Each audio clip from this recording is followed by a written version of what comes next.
Hello, everybody. You are once again listening to the Matt Madness podcast. My name is Ron Pashery. I'm here with my good friend Aaron Lloyd, and we'd like to welcome our newest co-host to the desk today, Joe Rothermill. Joey Rods, it's great to have you on here. It's been a long time coming. Before we get started, we'd just like to plug one of our first gracious sponsors, local Philadelphia author Dennis McGee, and his wonderful book titled Covered in Delco. It is the story of a group of high school seniors embarking on their last year of youth. Kind of goes over the decisions they make and the consequences that arise from those decisions, and whether we're ready at that age to deal with the consequences. Someday, hopefully soon, this will be a movie, so you might want to read the book before the movie comes out, so you could be one of those people that says the book was better. Book's always better. The book usually is always better. Covered in Delco, it's a great read. It is a great read. I got into it myself. It is a great read. It's going to be a great movie. Before we get started, Joe, again, welcome to the show. Thank you. Time out, Ron. Time out. Yes. You introduced us wrong. What did I do? We are the Grammy Award-winning Matt Madness Wrestling Podcast. Okay, you're right. Okay. Everybody, do you want me to start it again? Now, welcome to the Grammy Award-winning Matt Madness Wrestling Podcast. Slammy or Grammy? Slammy or Grammy? Is it Grammy. Interchangeable? Now, this is Joe. Yeah. This is Joe, yes. Eric, eat your heart out. Yes, Joe decided... In style, baby. In style. Nothing but it. Joe decided to do the Y2J blazer, no shirt. I think this look is going to catch on. I brought a little more flair with it, with the gloves, too. I mean, representing my boy AJ. So He did it. You got to get up there. He did it a little more phenomenally this week, I think. You know I did. You did? I like that. Aaron, Eric, and I the first week kind of wanted to let the listeners know, you know, what type of wrestling fans we are, give them a sense of who we are. We talked about what we mark out for current day. A lot of people don't like to be called a mark, but what do you mark out for right now? Well, obviously, I mark out for the phenomenal one. Okay. Which is great. I mean, obviously representing there. You're not the I've only always one. been a huge fan of Jericho. I just think his mic skills, his mat skills. I also like Dolph Ziggler. Okay. Great wrestler. Cesaro's on the shelf, unfortunately. No reason not to mark out for him, though. Dude. And then Rollins. I mean, how can you not? No, he's one of my top two current. Now, when did you start watching wrestling? I mean, you obviously love wrestling if you're actually sitting here doing this. Oh, yeah. I as long as I can remember, I think I came out of the womb. Watching it? Just came out like, what's on, you know? So do you remember late 80s? I remember everything about wrestling. I legitimately cried when Hulk Hogan got squashed by Earthquake. I was crying. I thought I was literally crying for the man. I thought he was dead. Yeah, I'm 2 years older than you. I was like just an eyelash older where I was like not going to cry over it, but I wasn't happy about it. I didn't like it. Would you still cry today? I might. You know? I wouldn't blame you if you did. I mean, who wants to see their child get squashed? I was a by big Earthquake? Hulkamania fan, brother. I had my little Hulkamanian wrestling buddy, and to see this guy get squashed, I was devastated. Okay, so as a Hulkamaniac, Yes. how did you feel about the Ultimate Warrior when he came in on the heels of it and tried to kind of take over? I mean, I loved it. Ultimate Warrior brought something different. I mean, he wasn't as compelling, I thought, as Hulk Hogan, but he brought something different. So it was always interesting to watch, to see what he had, you know, ran the ropes, and he sort of did ride off Hulk Hogan's coattails, but he was still good to watch. I was resentful of the Ultimate Warrior because I was an Hulkamaniac. Aaron, do you have any memories of the Ultimate Warrior? You have any feelings on the Ultimate Warrior? What was that? The flash paper? I wasn't born. That's your memory? Yeah. I think it was Halloween, Flash paper. Halloween Havoc 98. Yeah, that's my memory. Possibly the worst pay-per-view of all time, maybe? Worst match. Definitely the worst Damn. match of all time. Worst finish of all time. Yeah. I mean, I think Hogan burned himself with the flash. Yeah, he did. He did. All right. He burned his eyebrows off. Yeah, so Joe, you go way back. You go back, I guess, just as far as I do. As far as I can remember. So, aside from that, if you had to list a Mount Rushmore of all time, your top 4 favorite Wow, wrestlers. Four. That's a tough draw. It is I mean, tough. Obviously, I'm going to go Hulk Hogan. 'Cause Okay. That was my childhood. That was my youth. That what brought me into wrestling. That's where, you know, I think he sort of revolutionized the industry at that point. After that, I might have to go Stone Cold. Stone Cold was the ultimate, you know, he wasn't face, he wasn't heel. He was just Stone Cold. Would you list him as an anti-hero? Almost anti-hero, yeah. Okay. I mean, he was a huge figurehead in that whole Attitude Era. Yes. You know, Ushered it in. Oh, definitely. So wrestler people don't pay a lot of respect to. I thought he definitely changed the heel role was Jake the Snake Roberts. Ooh, great huge, one. Huge wrestler, Cool. and I don't think he gets paid a lot of respect for what he did in wrestling. So I'm glad he'd you be up said there. 4, it's going to be a tough draw. I mean, I think everybody probably has like probably another 4 that could go HBK. into Probably their 4th HBK spot. because he was great in the ring. He was great on the mic. I grew up not only with Hulk Hogan, but I loved the Rockers. Right. And that was like the ultimate tag team. Oh, they were a great their tag era, team yeah. for kids at that time. Well, I will say, I love you. I love you. I'm glad to have you here. If HBK wasn't on your list, this might have been the last show you did. Well, he was on the list, but you have so many names running through your head. You gotta. I know. I was waiting. Like I was almost biting my tongue, hoping you were not going to leave the Heartbreak. I left Kid my show. I left my trusty notepad in the car, which had HBK on there. So Yes. All right. So Joe, I'm trying to think if there was anything else. I think that was about all. That was our introductions. Before we get into the show, we're going to talk about Raw. Obviously, we're going to, for the first time on the show, talk a little bit about NXT. I know we're all big fans of NXT and that product. Before we get into that, we just want to give a little thank you to a friend of the show, the ThriftSociety.com. It is a sustainability blog for the urban millennial. Log on for tips and tricks on how to remain sustainable on your urban grind. Follow their Instagram on ThriftXSociety, all one word. On February 6th, they will be in Baltimore, Maryland, at the Exit the Apple Gallery for the Digital Art Gallery Tour. So if you're in the area, Baltimore is only a 90-minute ride, I know, from us in Philadelphia. If you're in New York, it's not too far. If you're in D.C., it's right in your backyard. So go check them out if you got the chance. I must and say thank you again. That to was the some Thrift good work Society. there, Ron. That was some good work. I thought you were going to trip over some of those tongue twisters there. Thank you. I was waiting for you to fall, but you didn't. You didn't. I assumed I You would. carried it through. Yeah, anything scripted. And you is- pronunciated it really well. You made sure you hit those. Thank you. I appreciate it. Well, now maybe I won't be so self-conscious about reading anything scripted in the future. I don't know if I'll ever get over that, though.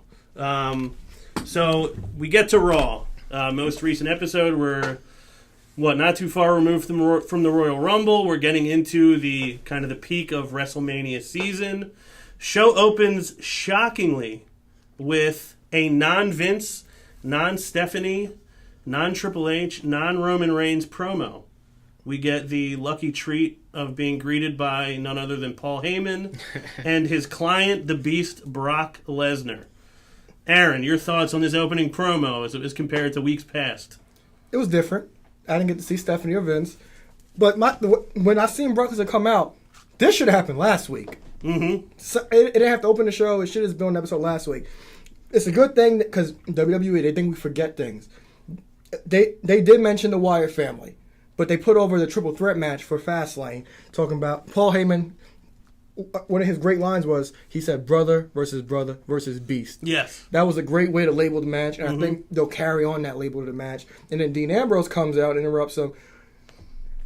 It was good interaction, but I expected more because we're so used to these long promos on Raw. When you say more, did you think it was going to turn into a physical thing, or did you think they go back and forth a little more? I just thought him and Paul could have had more interaction because I don't think him and Paul had much interaction. Paul didn't say anything. Yeah, Paul didn't say anything. He called him anything. Porky when he came out, and that was the end of it. Yeah, other than that, it wasn't interaction. I thought it should have been a little bit more interaction, and that was a pretty quick promo to start off Monday Night Raw. I mean, it seems like they're kind of pushing, though, that they want Ambrose, head-to-head with Lesnar. So they were sort of going with that angle. Yeah. So you don't want to get in it with Heyman, I think, as much as they want to build that. 'Cause I think I see a future there. I think I see maybe title matches down the road. Well, I do. Well, it's funny because I think it was maybe about a year ago, maybe a little more, when Lesnar was just destroying everybody. Mm-hmm. A lot of people were clamoring for an Ambrose feud, like Ambrose to be the one guy who could beat him because they know, one, he's not as big as Roman, he's not as big as a lot of other guys. And the fans love him. Yeah. And nobody would be cheering harder than for Dean Ambrose going up against and the then Beast Ambrose, he incarnate. basically challenged Brock Lesnar. He said, I want to see what the hype's about Suplex City. I love that. That's a I brave want to guy. see what all the fuss He is about. didn't seem too impressed either. No, he didn't. No, I loved Heyman, obviously, anytime he comes out. Far less attractive than Stephanie McMahon, though. So He is not quite as attractive You're as a little Stephanie, disappointed. no. I mean, Yeah. maybe cup sizes are kind of similar, but not as But that's attractive. about it. Yeah, that's about That's it. the only similarity. The only one I see. Well, so Heyman, I don't know if there's anybody that sells a match. It was interesting you said that he put the perfect label on what that match is. Brother versus Beast. Nobody sells a match better than Paul Heyman. I don't know if anyone ever has. But I really did like the Ambrose interaction. One, he doesn't get enough time to talk. No. They bill him as being crazy, but he never really gets to say anything. Yeah. I liked that because that's the only thing different about this match is Ambrose is going to be in the ring with Brock. We've seen Roman and Brock. And that's kind of the way, which kind of shocks me, the way they're billing it. I mean, it's a triple threat match, but it seems like they're almost leaning towards Ambrose Lesnar more than Reigns. Reigns is just there because he was in the title picture recently. Now, do you think, not to cut you off, Okay. but do you think some of that is because they're trying to pull an old Vince Russo swerve? Yes. Remember, I texted you about this on Saturday. I have a bold prediction. Listen, you'll love this, bro. Yeah, I've been I've been waiting for the bold prediction for 3 days now. Yes. All right. As bad as WWE has booked Reigns, there's one thing they've done right, and that's have sympathy for this guy. Mm-hmm. So we already know somehow, some way, he's going to win at Fastlane. We already know the Wyatts are going to interfere, take out Brock, and somehow, some way, Ambrose was going to be to take the pinfall. At WrestleMania, with The Rock in Reigns' corner, which is more than likely, the ultimate swerve will have Ambrose interfere and cost Reigns the title for the second consecutive year, being screwed by his former brother. I like that. What do you think? I mean, do you think that's the swerve they're leading towards? Would you like to see an Ambrose turning on Roman? I don't know if I want to see him turning because I feel right now we don't have enough quality faces in the WWE. And we have people that are in and out like Jericho, which is a good face, but he's never going to be the title kind of guy he was in the past. So to see him go either other way, I mean, you're gonna be sitting there. I mean, unless they start pushing AJ Styles up there, which I don't see coming anytime soon. Maybe Finn Balor moves up to the main roster, but I mean, you still need some face presence out there. Yeah, that's why I'm not sure. I mean, I would like it. I wanted to see Ambrose turn at Survivor Series. I called it every pay-per-view in the summer. What, that Ambrose is going to turn? You got to be right eventually. Eventually, yes. Exactly. We're going to I called it every month. Keep throwing at the walls. Exactly. But that would be the perfect spot for the second consecutive year to be screwed by one of your best friends. It would be in the main controversial. event at WrestleMania. It would be controversial, and it would help sell the pay-per-view. Yeah. I can agree with that. And Ambrose turn heel. Check the ratings, bro. So you like that swerve? Yes. It's better than the, what was it, Judy Bagwell on a pole match or whatever? I'm still waiting for that Nikki Bella on a pole match. Yeah. And I know you're a big fan of the David Arquette title reign. Oh, my. Probably your favorite swerve of all my. time. We may be getting a little bit, I may be getting a little bit ahead That's of myself. just bad for business. Yes, but... USA Today, bro. Seth at WrestleMania last year, keeps Roman from winning the title. If this year, a second member of the Shield keeps Reigns from winning the title at WrestleMania, do you think that is what finally sets up the following WrestleMania for the Shield triple threat match that everybody has been clamoring for? Or do you think they're going to save... I mean, I think they broke them up too soon, but I definitely would have thought they would have had that match by now. Well, with Seth coming back, he's scheduled to be June, July. The title's going to be between Reigns and Ambrose. I think that'll be the feud between probably Payback, Money in the Bank, and Rollins should be back. So I don't see a problem with that. Would it happen at SummerSlam? So you think that could be a SummerSlam? It could possibly be a SummerSlam main event. All right. Well, I mean, that'd be good, too. I mean, they're trying to make SummerSlam like the second WrestleMania. The second biggest, yeah. So I guess that's a good way. Because there's no doubt Seth Rollins isn't coming back face. I'd be surprised if they last that long. Because, I mean, one thing WWE hasn't done recently is carry feuds over multiple pay-per-views, maybe 2 at most, and then they start going in other directions. Yeah. I would like to see that. It would be interesting to see how they could sustain that over that time frame. Well, yeah, they're 3 of the best. I mean, Rollins probably the best for my money, the best worker in the company right now. Ambrose, incredible. Reigns, I don't think is quite on their level, but he's obviously the guy that we all know that Vince has, up on the pedestal, so we know he's always going to be in the picture. You're right, though. I think some of the lower card feuds end up getting, for maybe 3 or 4 pay-per-views. But yeah, the main event feuds, it's almost like a one-off most of the time. You don't get to see, and part of that is because Lesnar has been the main event guy, and he comes and goes in and out as he pleases. So I guess they're a little bit handcuffed with that. But I guess to get back to Raw, I thought it was a good opening sequence. I think it built. We're how many weeks? 3 weeks out from Fastlane. Yeah. So it's a good start to the build for that. It's good to see Brock on TV. Always good to see Heyman, and I think it kind of planted the seed for what would come at the end of the night. Covered in Delco, once again, a great book. Joe can't get enough of it. You may want to read it again before it's on the silver screen, maybe in a couple years. So after that, actually, another thing I liked was when Heyman called Ambrose and nut job and a whack job and all that, and then he called him a trala. A tra-la-la Goudier or whatever it was. Tra-la-la Goudier. Yeah, I think you're about right with that. The tra-la-la Goudier. When he said it, I didn't have any idea what it meant. There was a callback to it eventually in the show, but first match we got, Kalisto against Rusev. Another League of Nations member that's getting thrown out there. We got Lana. As chum. We did get Lana, but she's walking behind Rusev. Well, they made up, because he's still mad at her. Is that why? Baby mama drama? Yeah, it's jarring to me to see that she was in charge of him basically for the whole time he was building, towards the Cena rivalry and the U.S. Championship and all that, and now she just goes out there with him like she's just. Lana's a dominatrix, Rusev likes to be submissive in a way. I guess. I don't like that she went from a very powerful female character to she's just in the background. Well, let's just be glad she made it on TV this week. Well, it's good to see her back. Yeah, we don't see it all the time. Match, it wasn't a great match. No. Did not equal. What was the opener last week? It was Owens and Ziggler last week, right? So this obviously was not going to live up to that. No. Kalisto was a lot of fun to watch.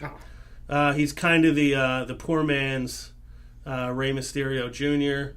I don't think he has quite the energy or charisma that Rey Mysterio had. But he's fun to watch. He's got unbelievable offense. Yeah, there's nobody else in the company. It's nice to see them give a little push to the little guy for once. Right. They don't do that too often. No, they don't. And announcers actually put over the fact that he's little, he's an underdog, which you said something earlier about Roman being sympathetic.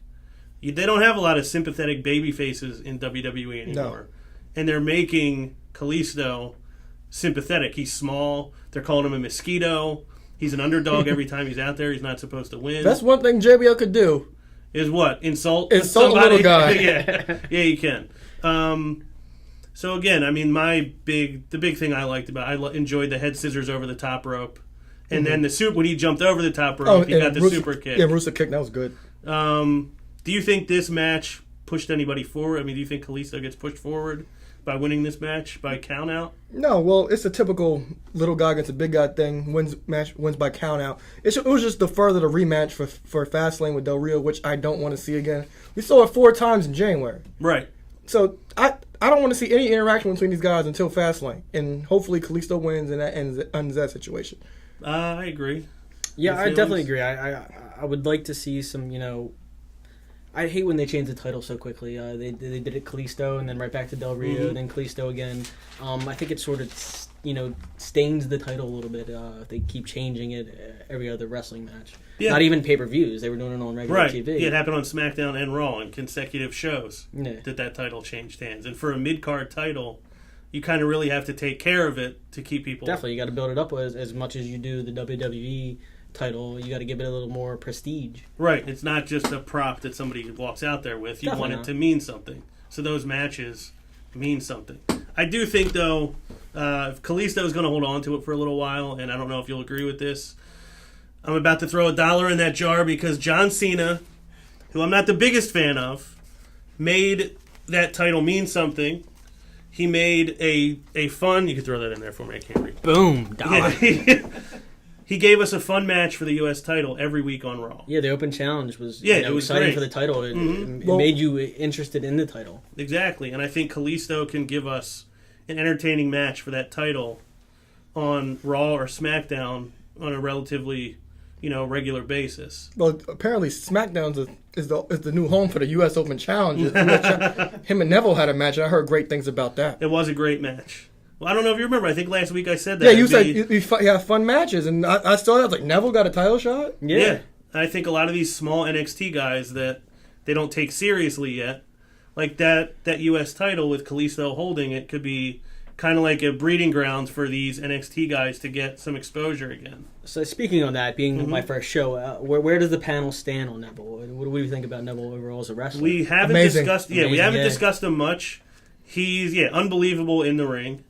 I do think, like Vince always talks about, Cesaro doesn't make a connection with the crowd. I think Neville is one of those guys that every kid loves because he's fun to watch. Definitely. I think there's something personality-wise that he might be lacking, but I think he can get there Something if they give coachable. him. Something. Yeah, like if they give him enough time to have a character. And that's the problem. A lot of these guys don't even get the time to have a character. Nah. They either get to go out and have a match, or they're in backstage and they're having an interview and somebody knocks them out while they're talking. I think the promo and the interview is an important part of every character that you're definitely. trying to build. Definitely. You need promo skills. You need to be on that mic. You need to be able to sell yourself.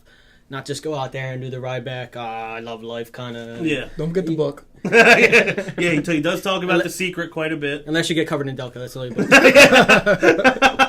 Just saying. That's the only book you're allowed to Yes. plug on Raw from now on. Okay, we'll talk to Triple H and Stephanie about it. That's my boy. Yeah, I do like Neville, though. I think he's incredibly fun to watch. He's amazing to watch in ring, and I do think he's got something. And I would like to see maybe WWE step up for once and push one of these guys. Yeah, it just doesn't happen. Or you think they're giving them a push, and then they immediately get pushed right back down. Definitely. I mean, Tyler Breeze came out, they pushed him right in a feud with Ziggler, and now he's gone. Yeah, he was getting crushed last Yeah, he was out of the Rumble in, 90 seconds? Ron, this is a family show. Stop talking about Tyler All right, Breeze. I'll leave that alone for now. Yeah, don't go back to it. Yeah, if we're lucky, we won't have to go back to it. Okay, so Kalisto, Rusev. I guess it is fun sometimes to see a big guy, little guy match. But hopefully Kalisto gets a chance to actually hold on to this title for a little while. We got the backstage segment with the WWE title prominently displayed. Nice Ambrose and Reigns gawking at it a little bit. You get Stephanie interacting with the two of them, putting over her husband. Teasing a little bit the idea of them turning on each other by mentioning Jannetty and HBK. Jannetty never saw it coming.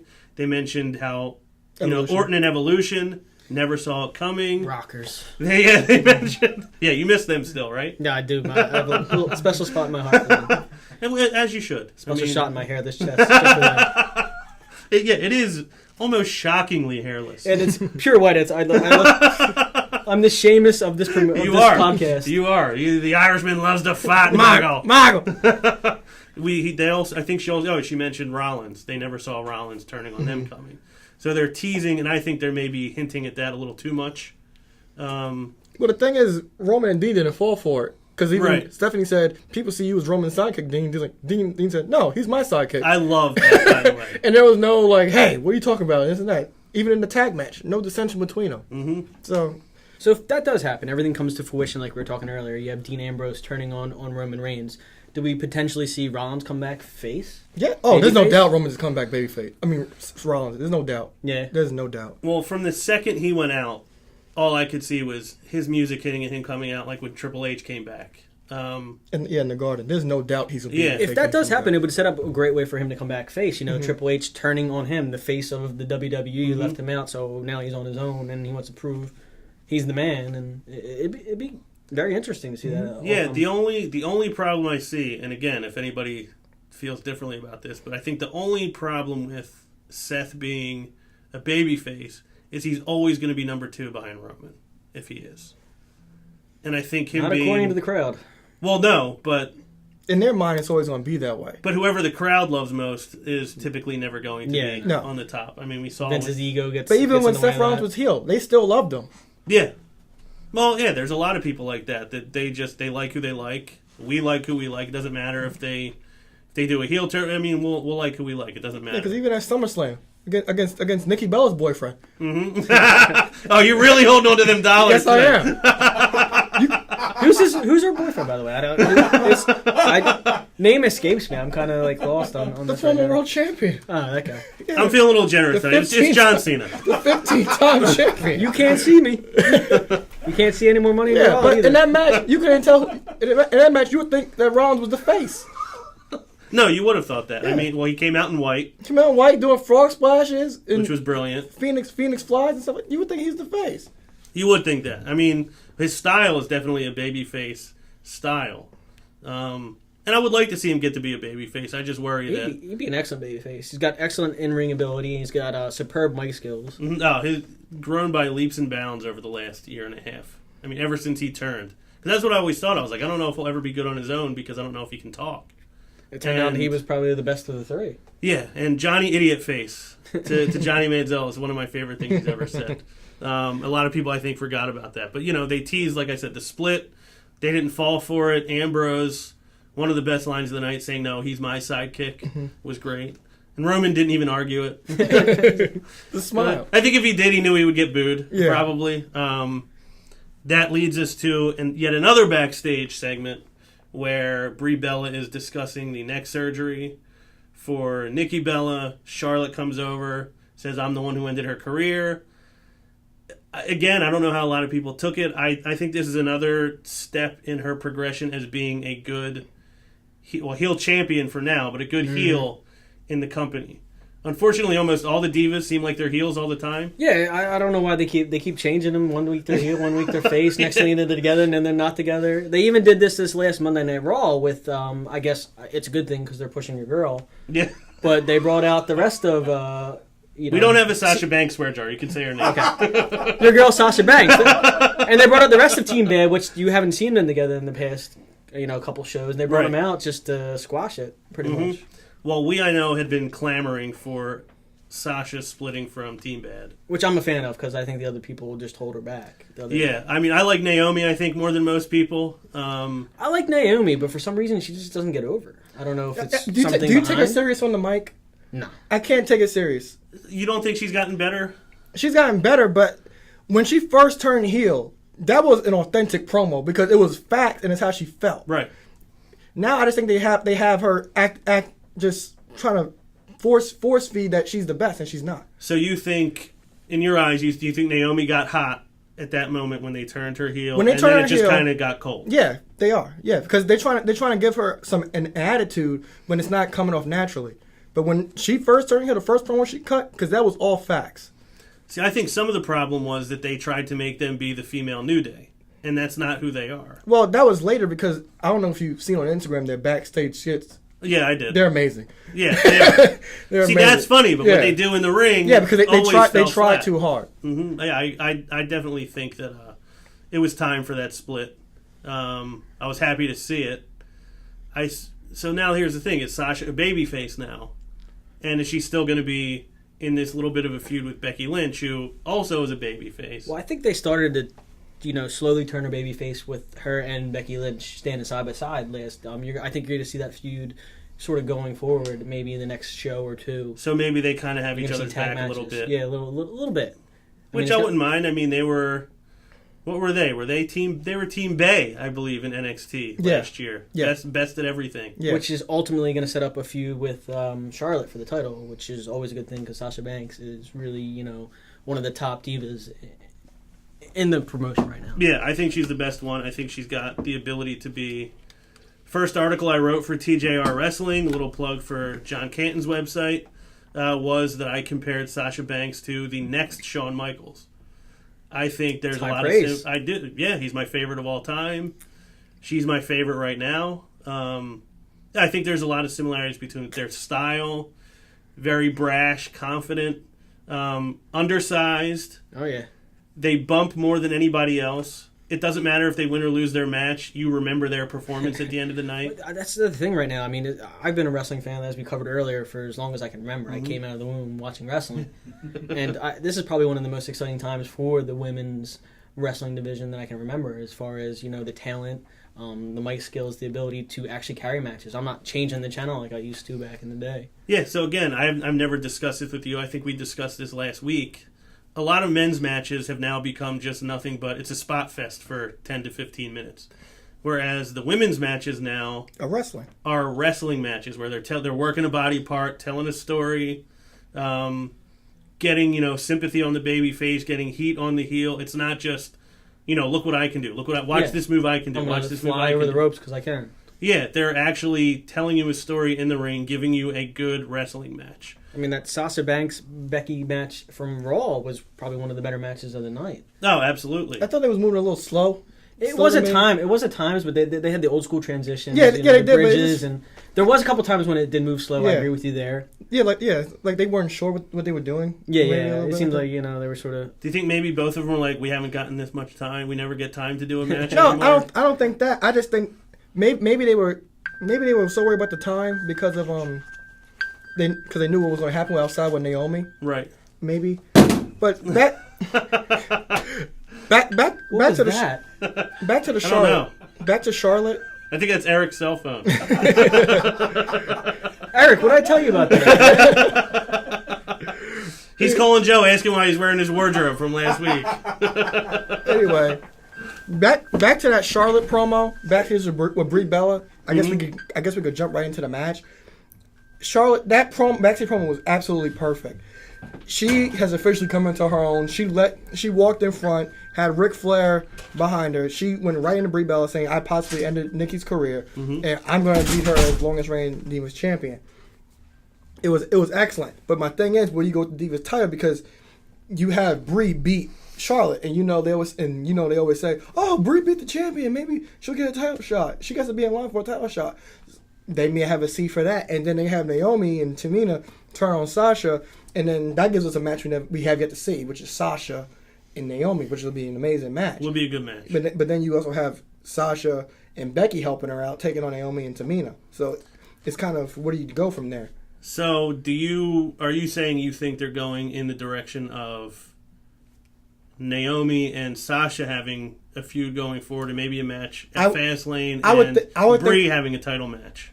It would make sense, but I would think that, because you can't, you have to break up Team Bad, and one of the matches, it's only 2 matches we haven't seen on the main roster since they've come up, and that's Charlotte and Sasha and Naomi. So when Naomi versus Sasha has to happen because they were both in Team Bad. So that's one of the matches that has to happen. And Charlotte and Sasha, that's the money match. So I think it's hard to say, because they have Brie beat Charlotte, and they have Sasha and Becky against Team Bad. I sort of agree with you there. The way I see it playing out, though, is that they're going to set up that triple threat match with Brie, Sasha, and Charlotte for the title at WrestleMania. So you are going to see Sasha feuding with the rest of Bad for right now with Becky, sort of building towards that. That's the way I see it going. Well, I had Paige in that part because I don't see them leaving Paige off WrestleMania. So was it a fatal 4-way? I had a fatal 4-way. Fatal 4-way. So Yeah. I mean, But they haven't inserted Paige into any That's of the this problem. yet. That's the only problem I have, because they haven't had Paige anywhere. Yeah, so that's my only thing. But it's kind of odd. They can go Charlotte versus Brie on maybe next week Raw or a possible SmackDown going down the road. But that Sasha and Naomi match, I think that'll be a feud, maybe a Fastlane match or before Mania match. Okay. It does. I never in a million years would have thought Brie would be in a Divas title match at WrestleMania, but No. do they, as much as they love Total Divas, would they have a Bella not featured on the WrestleMania show? I think they would. They would. You think so? Because Nikki was their money, and everything. There's no doubt Nikki was the money, especially in the booking. I don't think they can. I think they would have Brie off. I don't know. I kind of think that she will be involved. And I hope not. Yeah, But you never know. You don't. And I mean, the reason I would say that is, again, I mean, before she beat Charlotte last night, I probably wouldn't say she's in the match. But all of a sudden they throw Charlotte losing to her. There's some significance to that. well, it was tough to show Charlotte being cocky because she lost being off guard. Yeah, I guess so. I mean, I do think, though, the ultimate thing I took from that was Charlotte being, still growing into the heel that she's ultimately going to be, which I think is a good thing. She was not getting over to begin with, so I think it's good to see her getting over as a heel. That from there, we moved on to the Usos and Axel and Rose with Heath Slater. Social Outcasts, my new favorite faction in the WWE. You don't like them? What don't you like about them? Please, you have the floor. Step into it's that. just something. I needed Bo last night. Yeah. I think Bo makes it work for me. Well, okay, I will give you that. Bo not being Bo there. Ryder? Yeah, Bo Rada. I mean, do you like the Social Outcasts? I like the Social Outcasts. They're very entertaining. I mean, the one thing though that kind of is detrimental to that, and kind of cutting to what we're going to be talking about later, is they have member of Social Outcasts losing on NXT. Mm-hmm. So Yeah. it's sort of detrimental to what they're trying to do with Social Outcasts. It is. What I'm hoping happens with them is they get to, for the next couple months, they get to be the comedy aspect of the show. Yeah, they're sort of taking the place of the 3-man band. Yeah, and then eventually they get to start actually winning matches. I mean, who would have thought this time last year that New Day would be your world famous 2-time champs? And who would have thought we'd still be feeling the power of positivity at this point? The reaction they got at the Rumble last year, you would not have thought No. that they would be where they are right now. Unicorn. Yeah, the Golden Unicorns. The Grammy-winning Usos. In case anybody didn't understand Aaron's joke at the beginning of the show, that was where the Grammy-winning podcast came from. Lillian Garcia, bless her soul. She needs to go. Yeah, the Grammy-winning Usos. I need JoJo. Yeah, In the Fink. Could you see The JoJo thing. though? I mean, she's like, yeah, you'd have to get a new camera angle, I think, for her. or at least a couple boxes. Yeah, this is a pretty basic tag match, I thought. Super Kick City. Yeah, and again, we mentioned last week, super kick overused. I mean, it's just getting the Usos over the way I saw it. Is I mean, getting Usos more time, getting them over is the way I saw it. Yeah, which is what it was. I mean, they know that they're not having a lot of luck lately with those guys, especially going against them. They need a break from the New Day because they're not going to ever get cheered. They have a going lot of against them. talent on that roster. I don't know why they start, building up the tag division a little more. They can have some solid matches, not just squashes, and put some more prestige behind that title. Yeah, well, the tag division is the best it's been in years. The future is very bright. If you watch NXT, there's a lot of great tag teams down there. There's a huge amount of great tag teams in there. Yeah, I mean, Corey Graves, and we'll get into this later when we discuss NXT, but Corey Graves mentioned it as every tag match on that show matters because they're all good. Yeah. Anybody could be a championship tag team in NXT. So I think the tag Literally. division... Yeah. We'll get to that. Yeah. Well, this moves us on to a Miz TV segment. I typically am not a big fan of Miz TV. I think we could usually do without it, but we got the phenomenal one, AJ Styles, who did not get one word in. Amazing. I think the only thing he may have said was, "Are you going to let me talk off mic?" Yeah. He got a couple quality hair flips back there. He did. So that's kind of... I did enjoy, though, Miz sarcastically putting AJ over, like telling his whole life story, telling you about what he overcame as a kid in high school and his career before he got here. And then, he obviously puts him down with he was the big fish in the little pond. Now he's just a redneck rookie. And then AJ obviously does to Miz what pretty much everybody does. He took him out. Did you think this was an effective use of Miz TV, and do you think this was a good use of AJ on Raw? This is an effective use of the Miz TV and the Miz, because this match is for SmackDown. This is to put AJ over. That's all. That's all this is. I've said it all the time. Miz, I'm not a fan of his in-ring work, but as a manager in Miz TV, that fits him. It fits him perfectly. That's why he does all that ambassading for the WWE. He's perfect for that role, and he does all the D+ movies. Yeah, he does. The Hollywood star, the Hollywood D-list star. Yeah, but it furthered AJ, and I just can't wait to see him on SmackDown. Well, me neither. I mean, he had a good match on SmackDown last week. Yeah. I know you're a big AJ fan, obviously. Definitely a phenomenal one. Yes. Are you happy with the way they've broken him into WWE? Because So not far. everybody gets broken in the right way. Yeah, no, I mean, so far, yeah. I wish, again, I'm not saying he had to cut like a 5-minute promo against The Miz, because The Miz did sell him well. But I would have liked to have seen him get a couple words in edgewise. Maybe, just some smart remark, like, you want to see how big I am in this pond, and then attack Miz. Right. He just went straight into the, being sat in the corner and yelled at and talked down to just attacking him. I would like to see a little more. But ultimately, I like what they've done with AJ so far. Well, yeah, they let Flo Rida take the microphone from Heath Slater last week. Why would AJ not try to take the microphone from Miz? Exactly. But again, I did think it was one of the more enjoyable Miz TV Or segments. at least even after he beat Miz up, maybe, say something on the mic. something Like, say, this is afterwards. what I got for you, and drop the mic on him, kind of. Right. It would have gave a little more to AJ. Do you think there's a reason they haven't let him really talk yet? Do you think they feel like they need to get him some more work With before? AJ? Yeah. No, because he's only been on the roster for 2 weeks. He had a promo last week, and the Miz TV segment, it was just typically what Miz does, and it's just to set up a match with the Miz on SmackDown. So you just take it as the Miz Yeah, it's character only is been all two- about the Miz. It's only been 2 weeks, so I can't judge him off 2 weeks. Right. Well, I mean, I think they've done a good job with him. He got almost a half hour in the Rumble on his debut. He got a win against Jericho That was in a great match. one of the Jericho. better matches we've seen on Raw in a while. He got to finally do the Styles Clash. It was teased for a while before Quite a he few finally times. got to do it to Curtis Axel. And now, we get a SmackDown match with The Miz, which I assume will be a good match. I need to say this. I need Cole to get a promotion, to get off commentary. I need Morrow calling everything. Oh, he's the best. He's the best. He knows moves. He knows history. He was, especially when AJ was fighting Axel on SmackDown.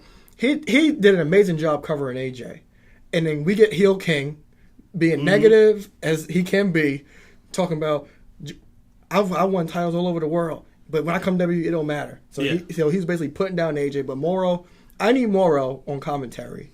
Do you think week. there's ever a day he's the Raw commentator? Do you think No. it's Michael Cole until Michael Cole until doesn't Cole wanna gets do the it anymore? promotion?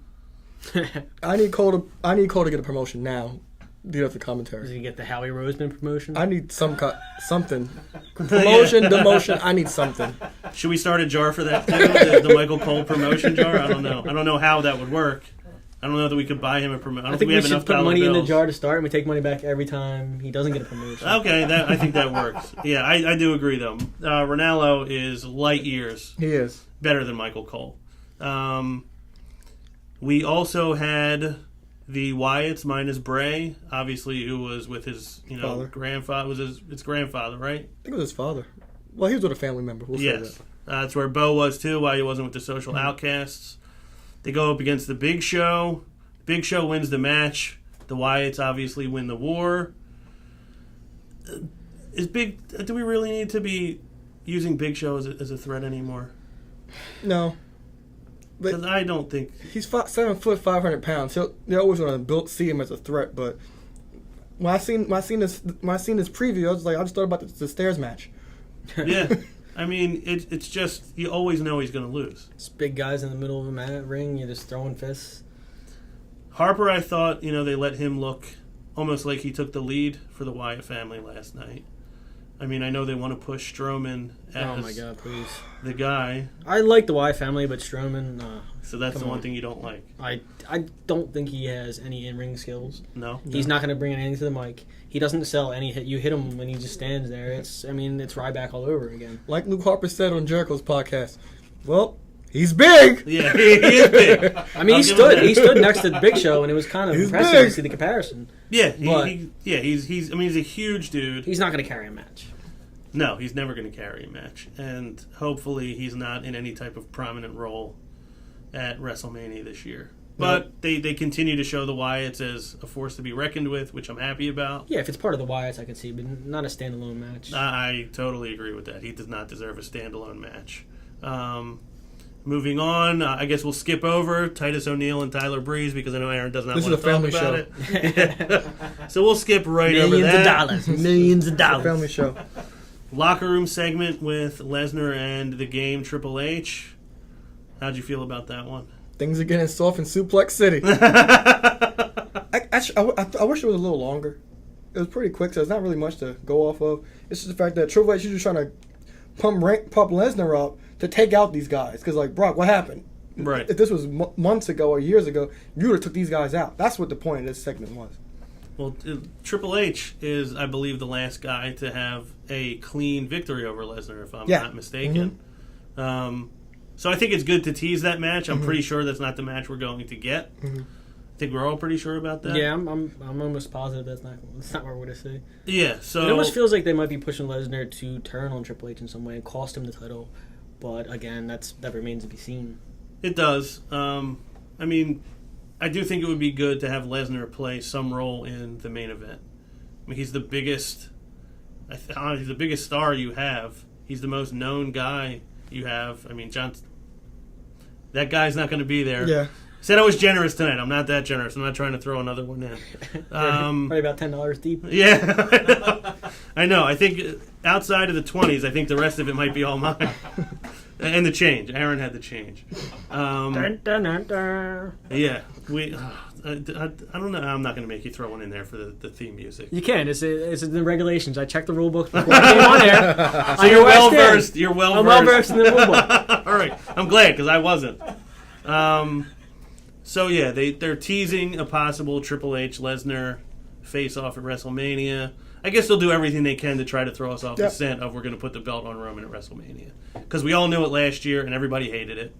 So I guess they're trying to keep us from reaching that I conclusion. mean, part of the reason why we hated it last year, though, too, is the way they just the Royal Rumble. It was just literally bitter, sour taste in people's mouths. I didn't hate that match. Which one? Are you talking about Roman and Lesnar? At WrestleMania? No, it was a good match. Oh, okay. Yeah, I just think people the hated match it. was great. Yeah, everyone just was bitter on Roman. Oh yeah. No, it was a good match. I won't take anything away from. I mean, I was fully engaged in that match before Seth even came out. Yeah. And I was actually sitting there because Brock, there was this speculation whether he was going to go back to UFC. He signed a big contract right before. So it was like, okay, well, do they keep the belt on Lesnar because they just invested all this money on him? And the end of that match, before Seth came out, I was literally had no idea what was going to happen. I was into it. I was drawn into it. I first started watching the match, and Lesnar is pummeling Reigns, and I'm thinking, this is the same squash we saw with the guy I can't really mention on radio, where he just gets beat up, for like 20 minutes, and it's not entertaining. And then Roman Reigns turns the match, and it becomes a more of a battle. And I thought that was great the way they did that. Well, that was one of the best things they've ever done with Roman was have him take that beating where he's getting no offense in. But he's kind of laughing. It was maybe one of the only times I've enjoyed Roman laughing. It was a perfect story because it's like, okay, kid, come on, let's go. And they had no interaction except when they played snatch with the belt. That was a great match. It was a great match. That was like old school in the schoolyard. You just go punch for punch with your friend. You sit there and you see you stand. You take the guy's best. He takes your best, and then right. And Roman, I mean, they made it look like they made both of them look really strong. I mean, obviously Lesnar threw him around like a ragdoll for 15 straight minutes. Mm-hmm. Roman absorbed all the punishment. He started to get his win back towards the end, and then obviously we all know how it ended. And I believe we were all happy with how it ended. That was the best case scenario as far as I was concerned. But I do like that they're at least leading you down different paths with what the WrestleMania main event is going to be. They're not showing you their hand like they did last year, mm-hmm. which we all knew before the Royal Rumble exactly what was going to happen. Well, they kind of are showing their hand because we all know what's going to happen. Well, right. I get okay. So but they're right. only showing the backside of their hand, not the whole hand. So it's like kind of a magic trick. Yeah. Well, we move on to a rematch from the previous week, and the week after that, and the week before that, and the week before that. Hey, I don't care how many times they wrestle. If they put in matches like they did the other night, I'll watch it. It was better than last week's. I'll watch it. Every week. It was a great match. It was better than last week's. What I think one of the things I liked about it was, I've said this many times before, I've kind of been turned off to Ziggler because I just look at him as the guy that every match you put him in, he's just going to lose. Yeah, I was shocked about this outcome. He gets a clean win on Owens, hits the zigzag, gets the pin. I didn't think we were going to see that. I just figured we'd see Owens get another win. The good thing is, I think Owens is one of very few guys who always carries himself in the right way, where he's never going to come off as a loser. He's got the whole prize fighter gimmick. He doesn't have a prize right now. But you always look at Kevin Owens like he could legitimately win any match no matter who he's in there with. Yep. He can afford to lose a match. And they built that up with him from day one. So you go in there, he's going to be standing toe-to-toe with anyone they put him in the ring with. Yeah. Do you think this is a feud that's going to continue? Do you think they may have a match at Fastlane? Or do you think this is just something they keep doing on Raw? I'm not sure because in this match, Kevin Owens ad-libbing in the matches are amazing. Yeah. A former world champion, are you kidding me? He's at a Dolph. But it's hard because I'm shocked Dolph got this win because he never beats Owens. Right. And it's like, okay, you got this win, so where do you go from here? I'm not even sure myself. I don't know either. I think it is something they could continue to do. Like we said, they get in the ring together. We know it's going to be a good match. If you're not going to have Owens fighting for a belt, why not just put him in there with somebody who's going to have a great match with? I just want to give a shout. I mean, we're talking, you said you get turned off by Ziggler because you'd never see him win too many matches. But one thing I could say is every match I watch with Ziggler, I'm never disinterested. I'm always intrigued to see the way the match goes. He sells really well, and I like his in-ring ability. I don't know how you guys feel about that, but every match I watch with Ziggler is usually engaging to me. I definitely have to give him credit for having incredible in-ring ability. He sells like almost nobody else. He takes huge bumps. Like you said, his matches are always entertaining. I think I've just grown sour on... Because you never think he's going to go anywhere. I never think he's going to go anywhere. He never does. I just don't like the character that has the persona of, like, I'm going to try real hard. And it's boring. And we talked about this earlier. Yeah, and I agree in also, that sense. You get compared to Shawn Michaels. Obviously, he's an inspiration on you, as well he should be. When Dolph Ziggler was growing up, that was the guy to kind of pattern yourself after. You can also see some badass Billy Gunn in there, too. See a lot of Billy Gunn in there. But at a certain point, I think you need to separate yourself from... Definitely, you need to stand on your own 2 feet. Yeah, and if you get 10 years into your career and you're still getting compared to somebody else, there's something you're doing wrong. And I put that on him. I mean, has he gotten a fair chance? Probably not. He probably should have had more opportunities to do more than he has. They gave him such a limited title reign when he did win the title. Those were jokes. Yeah, I mean, I personally enjoy him more as a heel than I do. Well, the thing with Dolph as a heel, whenever they do turn him heel again, which will probably happen eventually, there's no Vicky Guerrero to give him heat. Or an AJ. That's true. So I'm not sure how he'll be on his own. Could he be a Paul Heyman guy? Huh? Well, I mean, could have an interesting stable there. That'd be interesting. With Lesnar not being able to be on every show, with his other prior engagement and everything that that'd be interesting to be able to carry. I wouldn't hate that. It would definitely keep him interesting. Like I said, his matches are always good, but I just don't have any type of investment in them. And I'm tired of seeing him warm up the band. That's somebody else's thing. It's not yours. Stop doing it. But it was a great match. I was happy to see him get a win over a legitimate opponent. And hopefully, I would like to see them get a match at Fastlane. Like I said, if Owens isn't fighting for a title, he should at least be in there with somebody that he could put on a great match. If we do have a Fastlane match with these two, do we see some kind of gimmick in the match, or is it going to be a straight match? I know generally at WrestleManias they don't do gimmick matches as they would in other pay-per-views. What's your opinion?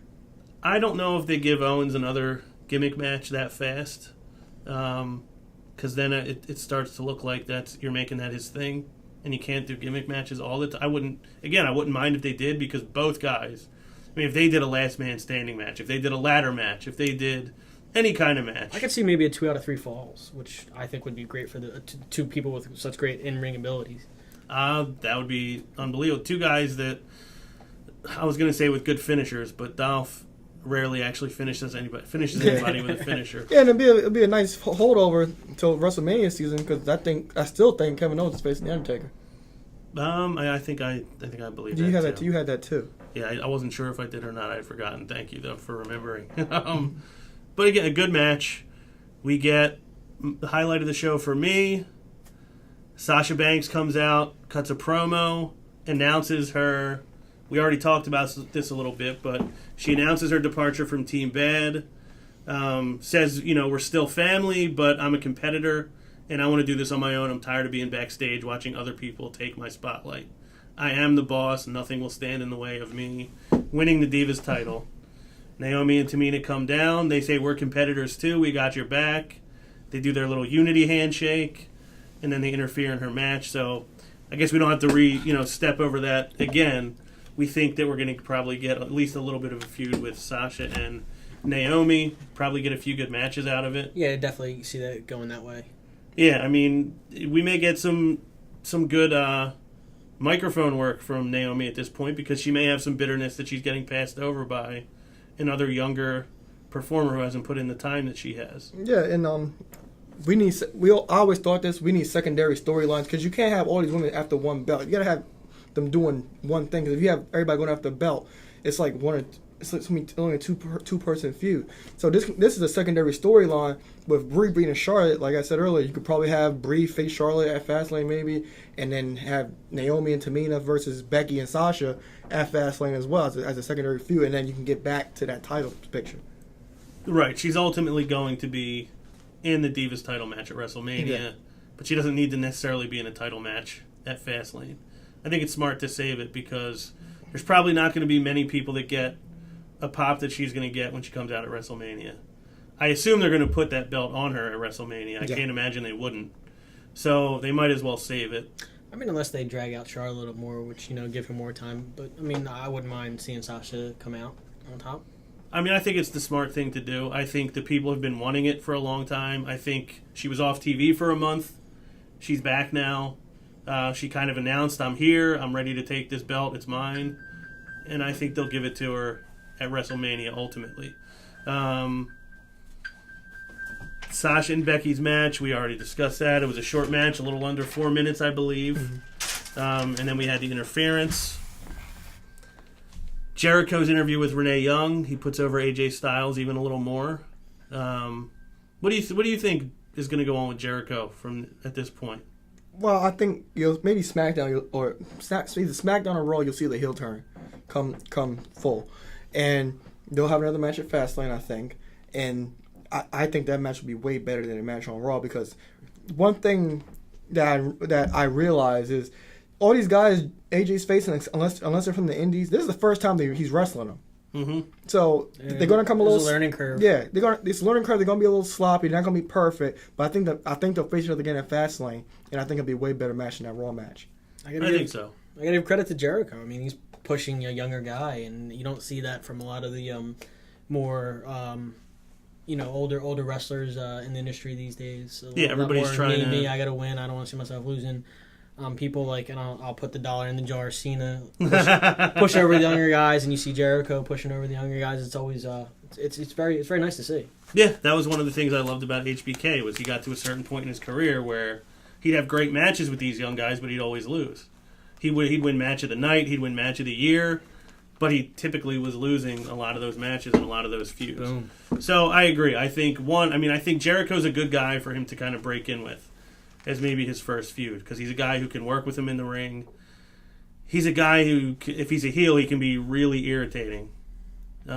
We might get to see some personality out of AJ eventually, which I'm looking forward to seeing. I think is the biggest test for him to be on this stage, if he can command the audience, if he can work the mic. I know he's got in-ring ability. I know he can wrestle. I want to see what he can do, carrying a couple wrestling matches, a couple promos. Yeah, I mean, I'm looking forward to seeing him get some promo time, and hopefully we get to see some good interaction with Jericho, because I think that could bring something good out of AJ Styles. Yeah, that we haven't seen baby. Yet. AJ's the phenomenal one. I know you love AJ, so you think ultimately he feuds with a heel Jericho? Oh yeah, and goes over. Mm-hmm. You think that's what we're going to see him doing on WrestleMania? AJ Jericho? No. You see any match AJ and It's hard to. It is because he's just right in here now. And Jericho has said that he's not going to be at Mania, which I'm not sure if I believe him or not. Right. But I don't know where you go from AJ after that Jericho thing. I'm not sure if that's could we see maybe anymore. another wrestler coming back, an old time wrestler coming back, maybe giving a good match with AJ. Unless it's Daniel Bryan, no. Yeah. Is that who you were talking about, or did you have anybody in mind? Or you were just... I mean, I was just spitballing. I have people in mind. I don't know what they're going to pull back. Again, AJ, like you said, it's in kind of a limbo right now because he is newer to the promotion. He might, for all we know, not even get a WrestleMania match, but I find that hard to believe. Yeah, I don't know. I don't know what to think. Or you can go back... You only have so many spots. Or you can go back to that whole Royal Rumble thing where Owens eliminated him and have him against Owens, but then we do The Undertaker. I like his idea, but I was also thinking, you're going to have other wrestlers coming back soon, like Orton. You can see him come back. I don't think he's going to be ready. I don't think he will either, but you never know with some of these wrestlers. That's why I was just kind of gauging what your guys' thoughts were on that as far as matches AJ might see at WrestleMania. I think he should be in WrestleMania. I agree 100%. Who, Orton? It should be. No, I think AJ. Oh, AJ will should definitely be at definitely WrestleMania. have a match. He'll definitely have a match at WrestleMania. It's just about who you don't know. Yeah, I mean, I guess there's time still Yeah. for us to see where that story goes. Yeah, I don't know. Jericho did say he wasn't going to be at Mania. I hadn't heard that. On Twitter, he posted he wouldn't be at Mania, so I'm not sure. But with him, you never know. Huh, that's interesting because he was hyping how this run he's like here for a while. He's here to stay. Yeah, but this was before he came back. Oh, okay. So it's still up in there. So we have no idea. Yeah. Really. Yeah, I mean, I do think it's unfortunate that, I mean, WrestleMania, it's a set amount of time. You can only have so many matches. I'm not a big fan of, like, just putting all these multiple person matches together just to get as many guys on the card. That's as my possible. fear. Yeah. I think if they do a multi-man for the Intercontinental title, I think he would be in that. But I don't want that for AJ. He deserves better. I think so too. I mean, I did like the ladder match for the Intercontinental title last year, but I don't want to see the same. I don't want to see that every year where they're just throw as many guys in as you can. Yeah. I mean, nobody really gets a chance to shine. Nobody really gets over. You'll have probably 20% of the crowd rooting for one guy, 25% of the crowd rooting for another, and I don't think it leads to, unless you get an unbelievable performance, I just don't think that's a recipe for a really good or memorable match. I'd just like to see WWE start building up some of these matches. Start, setting the feuds. I know we got a little bit of time before WrestleMania, but I think it gives the match more intrigue if we see something build. Yeah, I don't mind seeing a 2-month build to a match. I mean, I don't think Fastlane has to end feuds and then we get new feuds for WrestleMania. I think there's going to be some carryover from Fastlane to WrestleMania, or at least I would like to see that. I think WrestleMania deserves a prolonged feud as any way they can get it. It's the biggest show of the year. Why just throw stuff together just for that show? Tell a real story that is the conclusion can be at WrestleMania. This is not the last thing yet. Golden Truth. I shouted out R-Truth. You got poop on your toe. A couple times last week. I never get tired of seeing him confused, baffled, not having any idea what's going on. Not knowing if he's in a ladder match or not. Right, exactly. He never seems to have any idea what's going on. I'm enjoying this little thing that's going on with Goldust right now. It's silly and it's stupid, but it makes me laugh, and I'm thankful that it gives me Ron Killings on a weekly basis right now. It gives you the giggles. It really does. It gives me. I mean, a lot of things give me the giggles, but Oh. I think Ron Killings makes you turn red too. Red, He might. then purple, and then the stages of Ron. I do get purple. I don't know if you guys have seen me get purple yet. I do get there though. What's the color code for that? If purple is that mad? Purple. So purple is either really mad or, cripplingly embarrassed. And I don't get cripplingly embarrassed often, but it does happen. I need some of the Sherman-Williams swipes so I can compare, so I know where I'm at. I can just hold. Yeah, with I shade. think the dark. I'll get to like a deep plum is about the darkest I'll get. I don't know. Maybe I don't know. Maybe one day we will bring a color swap in to see, but I do get purple faced. You guys, neither one of you, I don't think have seen it yet. Hopefully you don't, for my sake. I don't like to be cripplingly embarrassed. I don't like to be incredibly angry. Do you feel the same way I do about Golden Truth? Do you think it's just a throwaway? I love it. I think it's a throwaway because I don't know if you saw the tweet that Cody Rhodes tweeted. I did. Stardust coming to an end or something like that. So I think it might be a holdover until Cody gets back and him and Goldust get back together, possibly. So it's just to hold over. That's what I think, because Stardust hasn't been on TV in 2 weeks since that tweet. Right. Yeah, I didn't realize we hadn't seen him. What about you, Golden Truth? Are you a fan or are you I'm not? a huge fan. I mean, just what I saw the other night was very entertaining. I was like, why is Goldust standing on the toilet? And as I watched it unfold, it just got funnier and funnier, and the interaction between the two was just, it was hilarious. I also love the idea that R-Truth does not win matches. He rarely even has matches. Why is Goldust so intent on tagging up? I mean, that he's waiting in the bathroom for him. He's pulling out all the stops to try to... Stepping in the toilet. Yeah, to try to procure R-Truth as his tag team partner. I just love that he's that adamant about getting him in a tag team. I don't know if he just likes the name Golden Truth. I have no idea. That's a great name. Yeah, it is a great name. I don't know why he wants it so bad, but I'm glad that he does. And Goldust brought up R-Truth's little talked about former tag team I partner. forgot about that. And R-Truth did not much care. You say he's imaginary? Yeah. I mean, that's going to get a huge pop when they ultimately do come out together. I hope we get it. You never know if you're going to. The kind of final storyline of the night on Raw. Our favorite heroes, our world-famous two-time champs, The New Day, going up against Roman and Ambrose. I thought they gave a good promo coming on the heels of their battle with The Rock last week. I liked that they chastised him for his language. I always love when Big E gets so dramatic. The children and the babies. They were in Booty Ham, Alabama. Yes, Booty Ham, Alabama. One of our favorite towns in the South. These guys, obviously, anything they do on the microphone is funny. Did you see the little kid dancing with his hips? Yeah, oh yeah. Kofi, we will fight you, but out of love. I think, do you think in any way they're teasing them when these Bullet Club guys do come over? Do you think they're teasing? Do you think they purposely pointed that out? There's 2 Bullet Club shirts there. Yeah, it was his son. I'm not sure because I heard they were going to NXT. Anderson and Gallows. See, I heard that, and then I've also heard that they're going to go right to the main roster, so I don't know which one is right.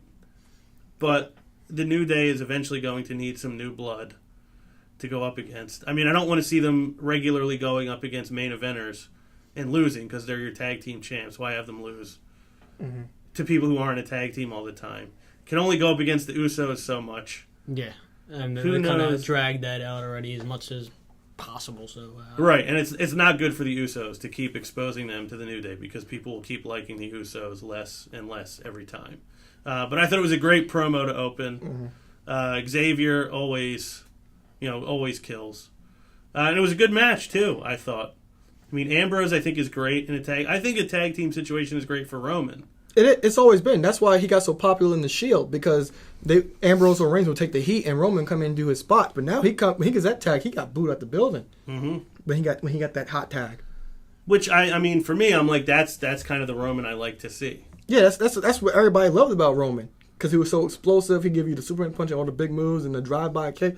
But like I said, when he gets that hot tag nowadays, he got booed. He got a good reaction when he came out, but when that hot tag came, he got booed. Because people know. Yeah, they know. But that's what everybody loved about Roman. Dean Ambrose is way more over than Roman Reigns is right now. Mm-hmm. Francesca's more over than Roman Reigns. Yeah, she has been. Yeah. She's more over Than in everyone. death. I think Little Timmy's more over than Roman Reigns. He probably is. He got more of a reaction than Roman Reigns did. Now, how do you feel about Roman Reigns? We've never discussed it. I like Roman Reigns. I don't know why he gets as much heat as he does. I mean, again, he lacks a little bit on the mic. I definitely don't see him cutting quality promos. But, matches, he's pretty good. I don't see why he gets as much heat as he does. But the thing with Roman is his character. He shouldn't be cutting long promos. No, he should get straight to the point. Really, like even last week when he lost the title, he wasn't even angry. No, Why- yeah. why aren't you angry? He needs a little something. He needs a little edge in his game. Yeah, it's just he doesn't have the natural reaction, I think, to certain things that he should have. But that doesn't come down to him. That comes down to booking too. Well, it does. I mean, he's been hampered by booking for a while. Mm-hmm. I do think they, for whatever reason, they just force Roman Reigns promos down everybody's throat. He does not need to. He's one of the few guys that's better off not doing it. I feel like most of it's backlash from Vinny McMahon shoving another big guy down your throat. He shouldn't talk. Saying this is what you get. This is what you get. This is what you get. Well, how hard? Yeah, 2 weeks ago, how hard did Vince work to try to get that crowd to chant for Roman? They chanted for AJ before they chanted for Roman that night. But this is one time when before the Hell in a Cell match between Bray Wyatt, when Roman challenged him to him, Roman came out and said only said Hell in a Cell, and that's what you need from him. You don't need him talking about tater tots or cutting a long promo. You don't. That's not him. That doesn't suit his character. Come out a couple words. Why I'm is he gonna punch smiling? you in the mouth. Stop smiling. That's it. Yeah, the smiling is annoying. I do think he's a man of action, not a man. Not everybody needs to be doing promos. Like, figure out the strengths of what you have on your roster and then use them to the best of their ability. Like you said, he doesn't need to be out there cutting promos. Maybe instead of having him cut promos, have him come from the ring and just jump some guys. Guys he's feuding with, some heels. Just start, show a darker side to himself. Yeah, I don't see any problem with that. I think that's the way that you have to go. I think that's the way he should be booked. I don't dislike him, and I don't hold a lot of it against him. It's not his fault that he's not as good of a talker as Dean Ambrose or Kevin Owens, because not everybody is. But he's being put in a position to fail consistently. I mean, consistently for the last year and a half, he's been put in a position to fail. Why would you do that to the guy you're trying to make your top star?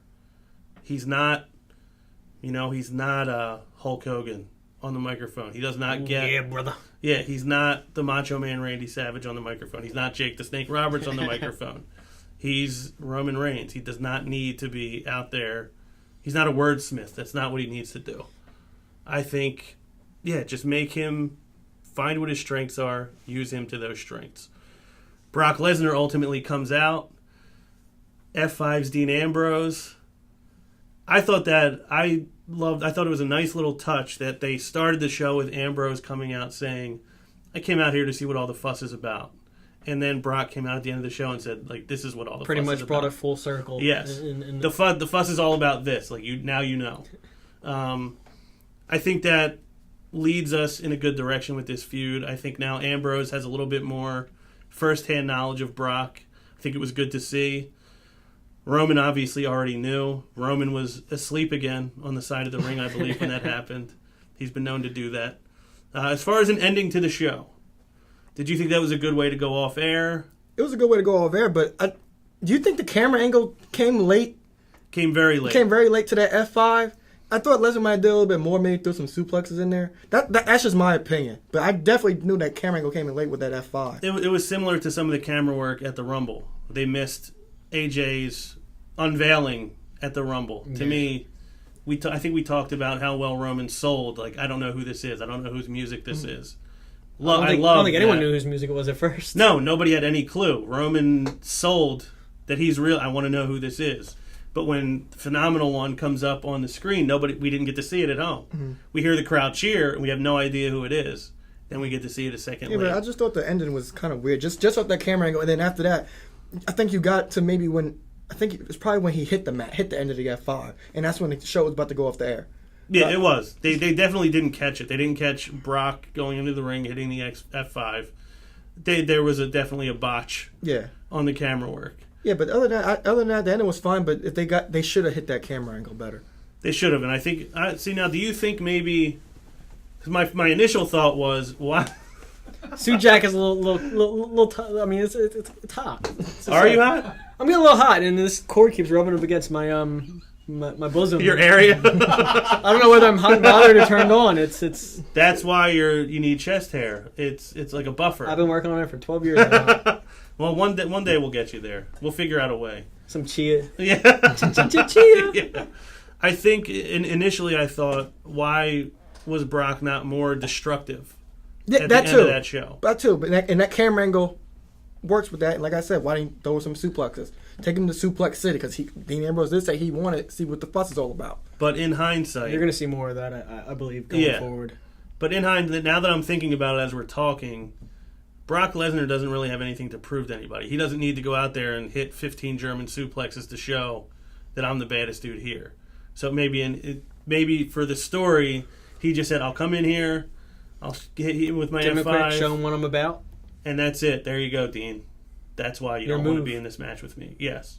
So I think there was some legitimacy to him not being more physical or more destructive. But you're right. The camera angle did kind of take some of the sting off the F5. It definitely did. So this episode of Raw, I thought it was a good episode. It wasn't as good as last week, I didn't think. Nah, yeah. It was down a little bit. I didn't think it was as good as the lead up to the Rumble either, but obviously that's a go-home show for a pay-per-view.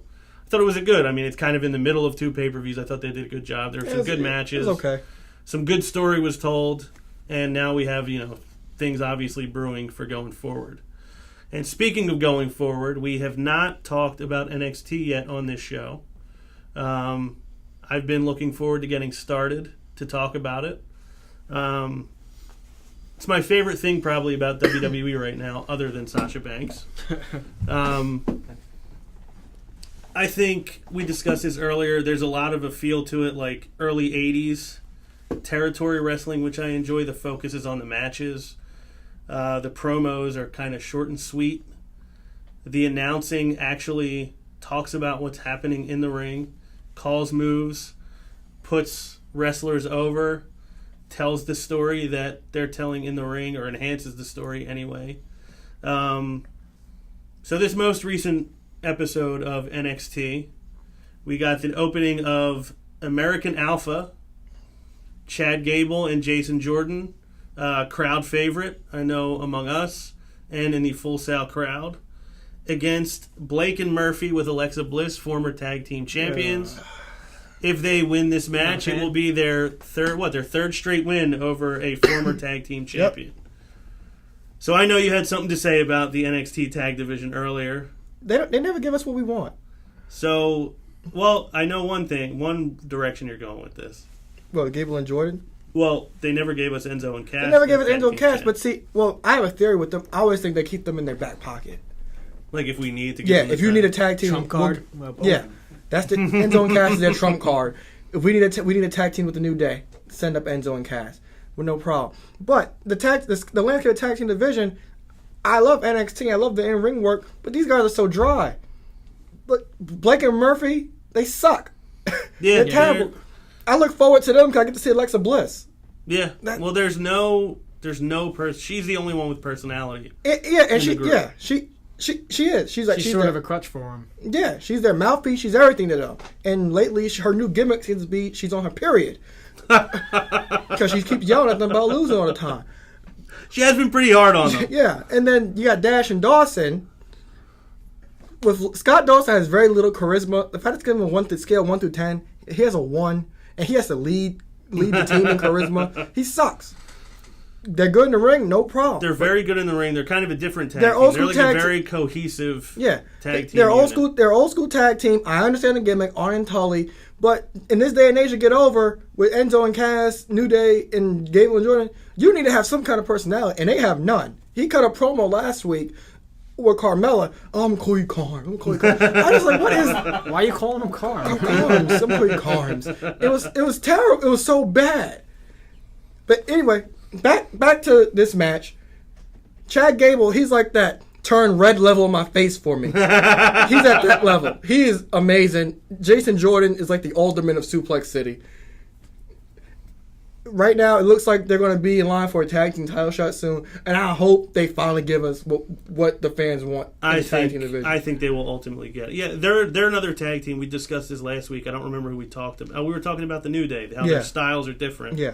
You have the tiny, super quick, super technical Chad Gable, and then you just have the explosiveness and strength and power powerhouse of Jason Jordan. Yeah, like you said, great German suplex. I mean, watching Chad Gable, you almost can't keep up with him sometimes. No, he's amazing. He is awesome. Their in-ring is on point. Yeah, he's faster than a Ring of Honor match. Yes. But in a good way. Yeah. And he's hysterical. I mean, he single-handedly gave Jason Jordan a personality. And obviously, he's a very accomplished and decorated former amateur wrestler. They're over unbelievably with the crowd in Orlando. Mm-hmm. I assume anybody who watches NXT loves these guys. So I do think it's just a matter of time before they put the belts on them. I mean, they never gave us Enzo and Cass.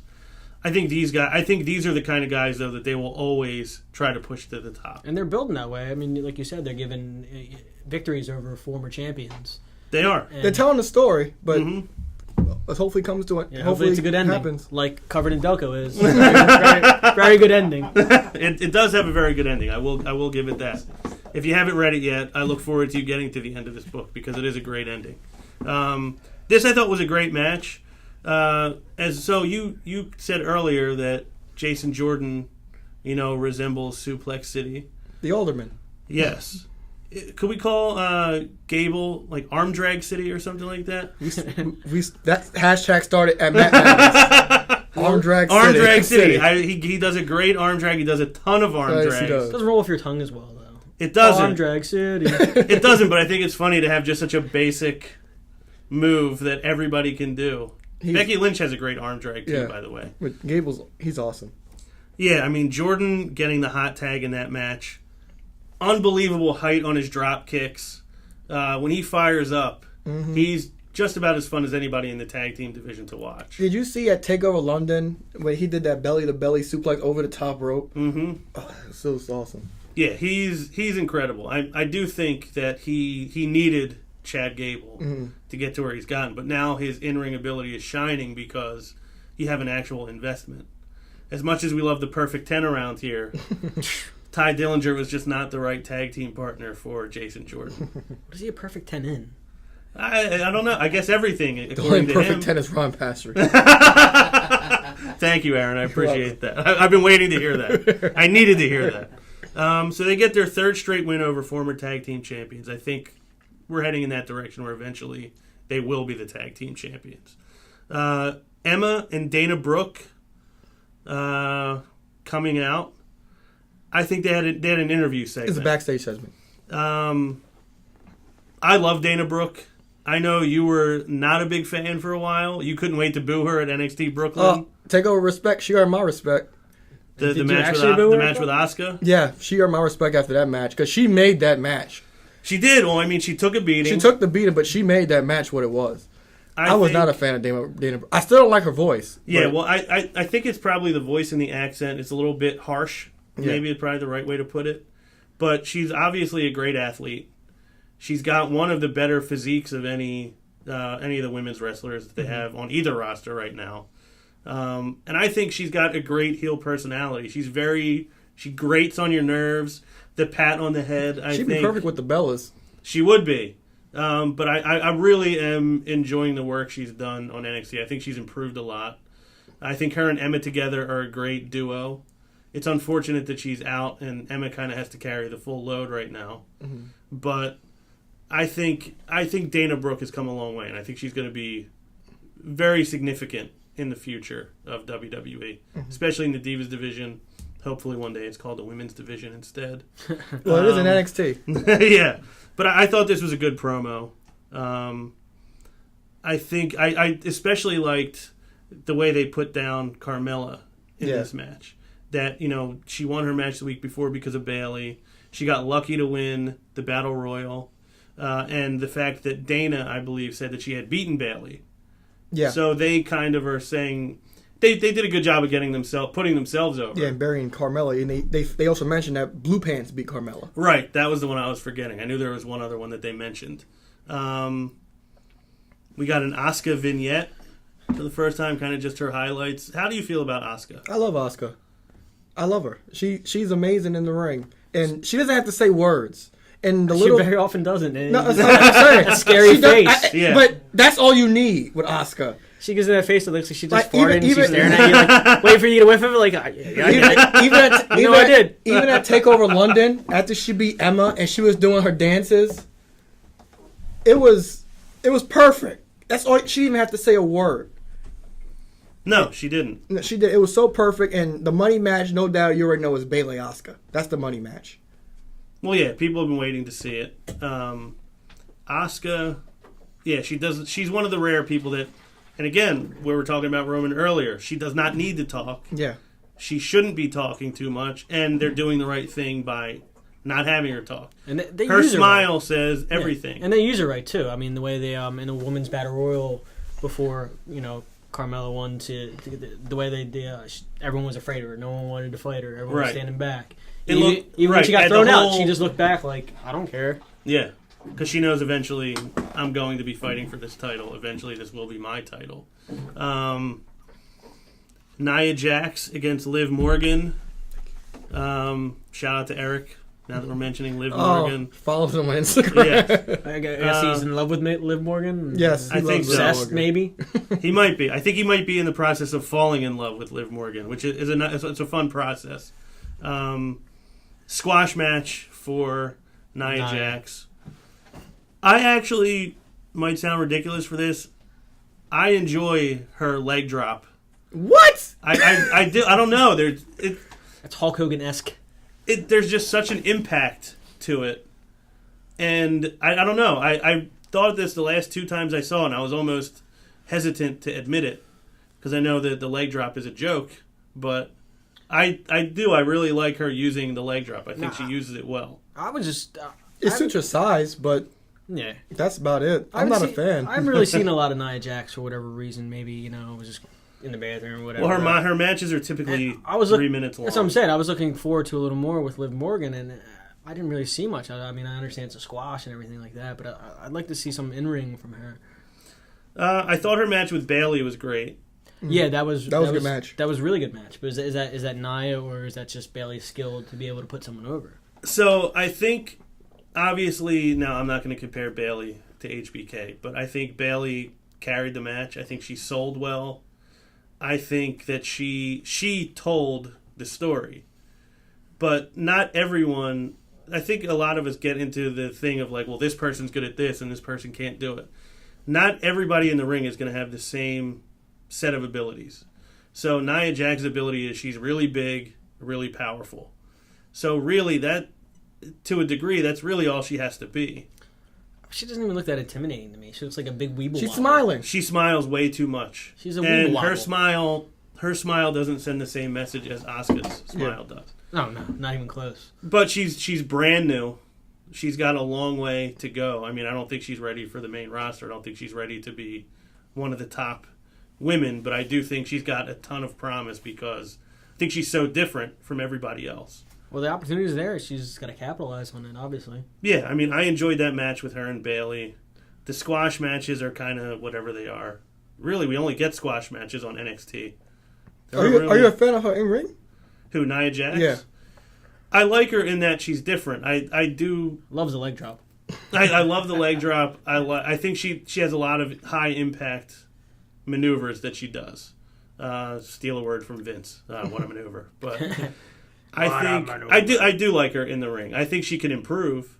I think she can get better at playing the part she's supposed to be playing. But I think she's got a lot of promise. And again, I think she's just so unique with her size, her look, her strength. And I think they could do a lot of things with it. Like, I think just the Bayley match was kind of scratching the surface on the types of matches that she can have.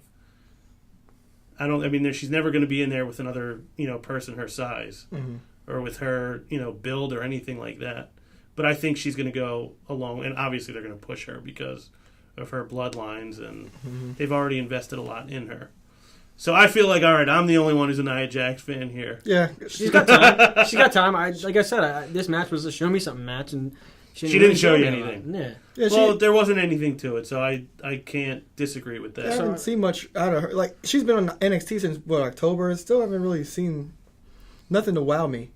She of course she uses her size as an advantage, but nothing really wows me. Although the Bayley match at London was great. Yeah, that was a great match. It was great. I spent a lot more of my time watching Bayley in that match. I didn't really focus. Yeah, well, it was a great match. I can't deny that. Well, I definitely think the match was a great match more so because of Bayley, but I think just Nia Jax brings something to the ring that you're not going to get from anybody. Emma versus Asuka was better, though. That was a great match, too. I mean, any match that Asuka's in pretty much is going to be fun to watch. Emma's the forgotten diva. Yeah, which is a shame. She's got a ton of ability. I like her the way she is now. I mean, coming from when she used to dance Emma with her hands, and now where she is now, she's very impressive as a heel. She is. She's evolved a lot recently. I mean, since she went back to NXT, she's evolved. I've seen a lot more from her. She needs to stay there. I mean, I don't know if they're going to call her up anytime soon. I don't know, but when you go to WWE, you become forgotten. I mean, I think it's a good place for her to be. I think she's in the right place, and I don't think there's any reason. Yeah, because NXT does things right. Yeah, they book secondary storylines. Speaking of forgotten, now what about Cameron was down there? So we were talking about Naomi earlier. Cameron was in the match. Well, one of forgotten people. She's in a match coming up in a couple weeks. Well, do you remember her little promo she did for the Battle Royal when she said everybody's been asking where's Cameron? Oh yeah. And I don't remember hearing anybody. She botched. I think she botched something there. She did. I can't remember what she said. I remember she botched something. It was either her or Liv Morgan. No, Liv Morgan was. You're not talking about that spot when she got eliminated. No, it was during the promo. She botched something. Oh, she really? Did. I don't remember. Yeah. She definitely did. I forgot when she tripped over promo. She botched something in that promo. But she just kept going. So I mean, unless you go back and watch the tape, I don't remember. I wish I would have picked up on it. We got a promo from Carmella with Enzo and Cass. Carmella called Dana Brooke Miss Piggy, which I enjoyed. I thought it was a good insult to hurl. Cass, I think who was it? Was it Dawson? Dash and Dawson. Said they were all fluff and no stuff. Yep. What was it that Cass said? He said that they were a little soft in the belly, and instead of running their mouths, they needed to spend some time running on a treadmill. Enzo said he's been on edge since London. He said he almost beat up the gas attendant that was filling his tank in Jersey. because he reminded him of them. That guy's just entertaining to watch. Oh, he's unbelievable. He He's just great. his promos. I mean, the way they transition. You know, he's going one way. You're like, He has where the is he going with this? he He has ties the it together. the and he goes emotion, the other yeah. way. It's like, He wow. said put the Midas touch on that. Yeah, put the Midas touch, put the gold on it. And Yeah. I love him walking away, and then Cass being like, "Oh, good, good job." And so, like, he encourages him afterwards. yeah, boy, you do it. well, apparently them versus Dash and Dawson's still a thing. So maybe we get a triple threat You for think the so? tag titles, or either you send Gable and Jordan against Enzo and Cass to be the number one contenders. Possibly. I really want to see them get. I mean, I think their future is obviously bigger than NXT Tag Champions, but I would like to see them at least get to hold them. Even if it's only for one show and then they drop them, I would like to see them get to hold them up. Mm-hmm. It's been a long time coming. Yeah. I mean, I thought they were going to get them. I don't know, one of the takeovers last year. I thought they were going to. Unstoppable. Is that the one? Yeah, I Meg, thought they were, yeah, okay. I thought they were going to get him in Brooklyn. I thought That they were was going a to get him mistake. in London. That was a big booking mistake. It was a huge opportunity they could have capitalized. You on. heard how over they were in Brooklyn. We were there. They were. That was a mistake. I mean, I don't know if anybody's more over anywhere than they were in Brooklyn. I mean, for obvious reasons, but that "We Want Enzo" chant was unbelievable. Yeah, they're definitely over, and they deserve to have some time. You know, putting the Midas touch on it with the NXT Gold. What do you think of the Vaudevillains vignettes, where they're not saying anything, they Well, just kind of look mad? Yeah, it's just to show their heel turn, but good gimmick. But I'm They're not still a there. big fan of all villains. Well, the next thing that happened on the most recent episode of NXT, which I know everybody wanted to talk about, was the return of A-Rai, Ooh. Alex Riley. What did you think? I love A-Rod. They missed the opportunity with him after he broke with the Miz a few years ago. They missed. I forgot what happened. Backstage was some backstage politics. There was. I don't remember what it was. Somebody I know you don't want to mention. No, but I really don't know the whole story. I really don't okay. remember. But Who's that? this guy. But Oh. yeah. I missed Alex Riley. I missed Alex Riley. I'm glad that he's back, and we'll see who he goes from here. I liked he showed a ton of aggressiveness. Yeah, and he was real angry because even the promo after, he was like this. Oh, he fought Bull Dempsey. Even when he was I don't know if you caught, but when Bull Dempsey came out, Bull Fit's working. He weighs 299 and 3/4 pounds. Wow, look at Yes. him go. And 3/4. Yeah, and 3/4. That's the part that puts Yeah. it over. So he's finally got that 2 on the front of the Yeah, scale. yeah. But even in the match, he was like, "That's what NXT come to." Even the promo after the match, he was saying, "I couldn't even get a phone call." You know, but he Yeah, showed 8 years in the business. I'm calling Stamford, Connecticut, and I'm not getting a call back. I know what Apollo Crews had for breakfast 2 days Yeah, ago. he's showing anger, and I can't wait to see what happens with his anger. I was super impressed by Alex Riley. Not only the match, you know, the promo afterwards. I mean, he just looked good all around. I mean, other than that little bump on his shoulder, I wanted to probably knock down with the melon. Other Right. than that, he looked perfect. Yeah, he had a lot of hostility. I like the way he carried himself. I think this is probably a good. It's a good change for him, and something I think he needed. I mean, Kevin Owens, you know, obviously took him out the last time we saw him. He's come back with a vengeance, and hopefully they keep him going down that path. I'm excited to see where it goes, but I think there could be some big things for A-Rai in the future. Elias Sampson, the Drifter. Not a fan. He reminds me almost of like a Poor man's Raven. I see some Raven influences to him, but he reminds me of like an early '90s type character. They're playing up that he's mysterious. I think they're overplaying it. Yeah. That he's mysterious. Definitely Well, overplaying. Yeah, what's this guy doing? Oh, you know, okay, I get it. He has a guitar. He doesn't say much. I'm waiting for him to go more Jeff Jarrett style and start cracking people with the guitar. Yeah, what this place needs is what I am. I actually like him. I do think I think they're overselling what he is, but I do think he's a little bit of an intriguing character. I think he has a good look.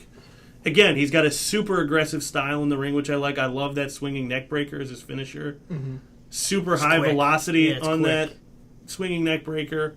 I'm curious when we're going to get to see him do something for real. But from what I've seen from him so far, I see a lot of promise. And Nice I elbow think- drop. I think he does have a good elbow drop too. Now I'm very picky about the elbow drop. Per Macho Man. You don't Yeah. like you don't like every kind of elbow drop. It's very particular. Yes. What kind of elbows are dropping? And Exactly. How they're Yeah. dropping. Yes, you should be very judicious with the types of elbows you're dropping. But I like his style in the ring.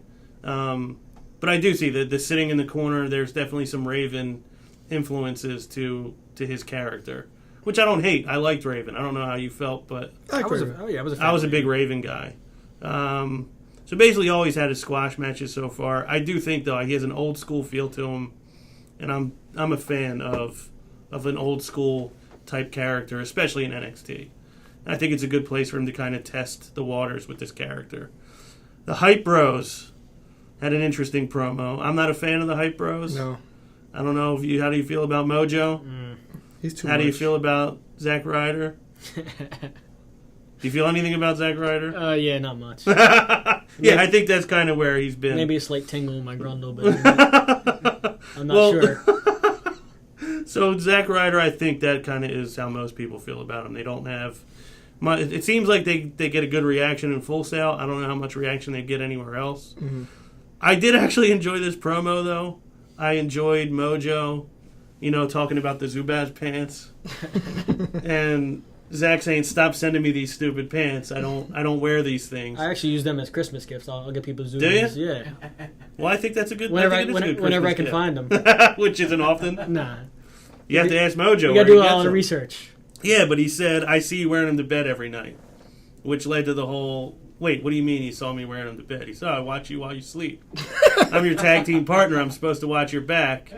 And then he walks away, and Ryder says, "What? Stop watching me sleep!" And you just hear Mojo off camera go, "Not going to happen." What, is it weird to watch people sleep? Because, Eric, I'm sorry. I didn't know. That's... Yeah, I think it is weird. I'll stop then. I'm sorry. We got a preview for Cruz and Baylor non-title. I think that's interesting that they have a non-title match coming up. I mean, their business was clearly unfinished. Yeah, from that Baron Corbin. Yes. I Messed thought up the that great first match. match was really good, so It was a very good match. I'm looking forward to seeing the rematch. And I am too. See I if they think- can keep up that kind of level. Oh, I think they will. Do you think there's any chance with the non-title stipulation that Cruz goes over? No, No, not at all. no. Joe? I think there's a chance. I mean, he obviously got screwed before, and I can't see. I mean, maybe he gets a clean victory. I doubt that, but I could see something again happening here to mar the end of this match. So there's also a chance that we don't even get a real finish to this match. That's kind of what I feel. I think we'll get to finish this match since last time was spoiled. Gotta get to finish this time. So you think Baylor goes over Yeah. with the Keep off the top rope? Keep the champion strong. I could see that. I just always think when they go out of their way to make a non-title stipulation, I always think that they're just setting up for the champ to be able to lose without Losing the the title. title. Yeah. And especially because we have the triple threat match coming up to determine the number one contender. Obviously, they're being the number one contender for a shot at Finn Balor, not a shot at Apollo Crews. This is an interesting match. Yeah, it was. I thought those three guys in the ring together. I'm not the biggest Corbin fan, No. but I liked the physicality of Corbin and Joe against the athleticism of Sammy. Oh yeah.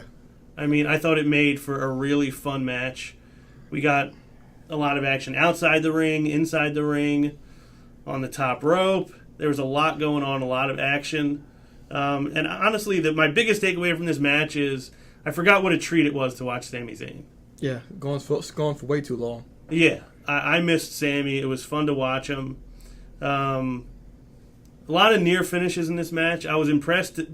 That blue Thunderbomb on Corbin was. I wasn't sure if he was even going to be able to do it. Even Corey Graves put that over too. Yeah. 275 pounds. Well, Corey Graves. No disrespect to Morrow.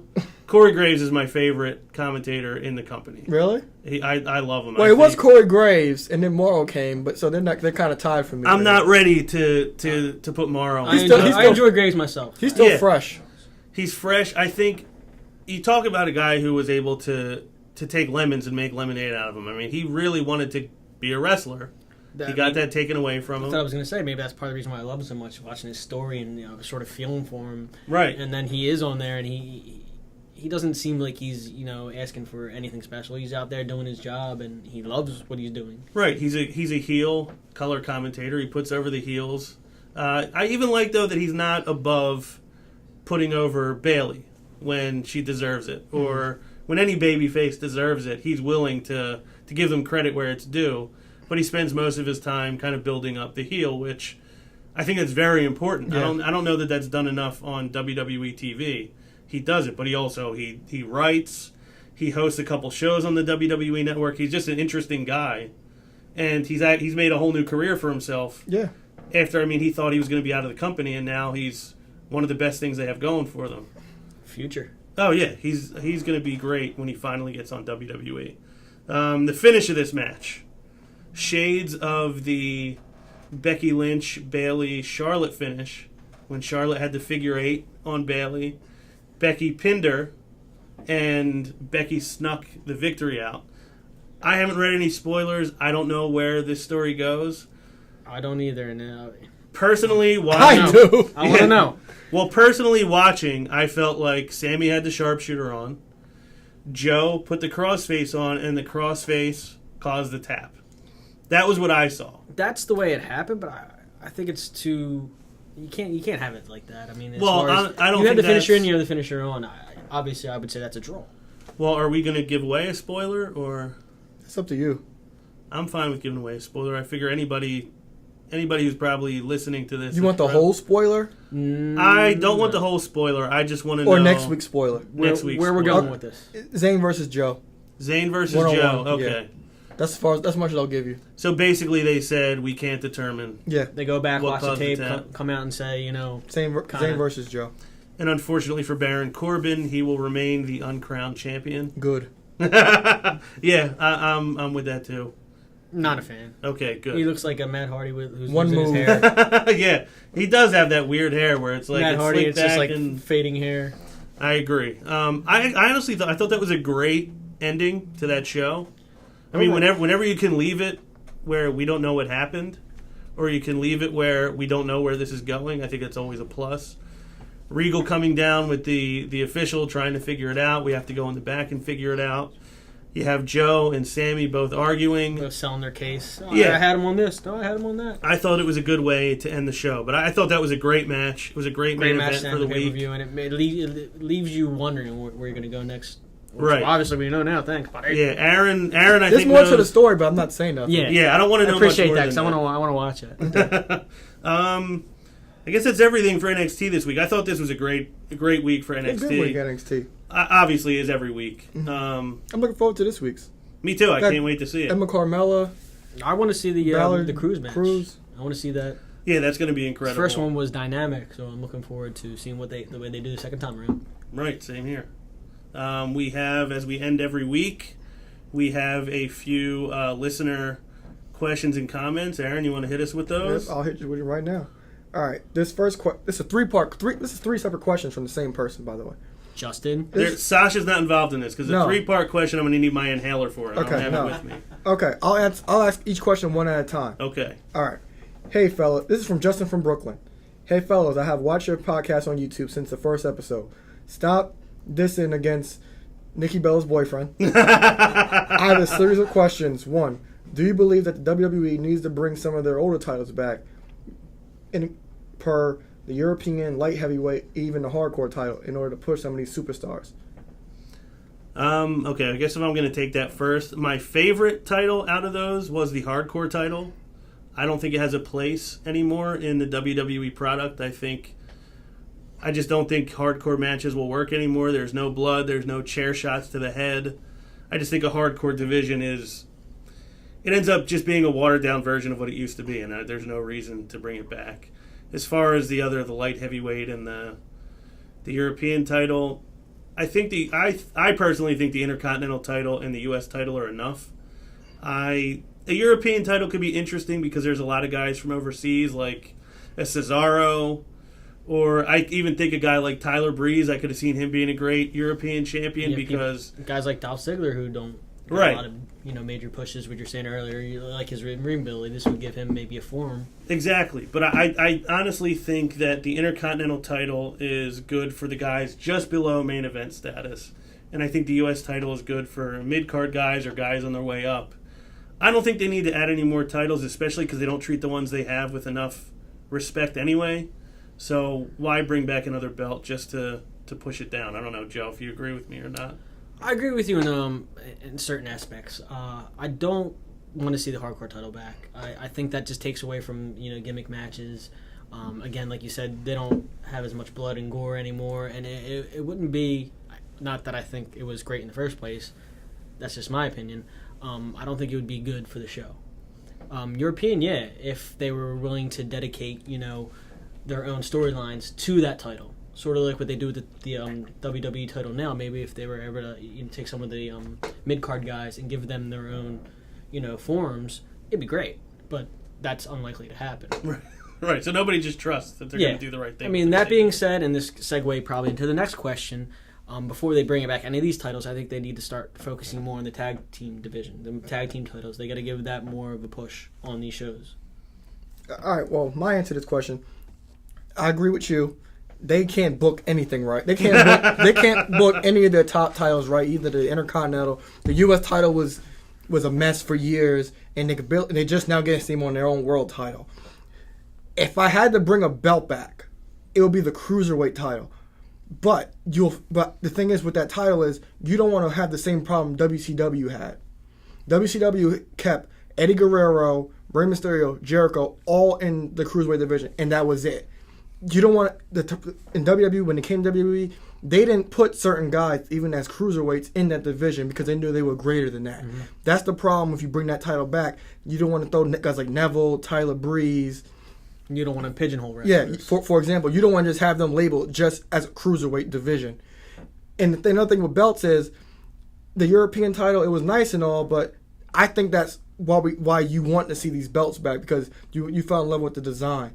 As much as the European title is one of my favorite designs, I don't know about you guys, but honestly, that title lost all value, 100% of value, after Eddie Guerrero lost it in 2000.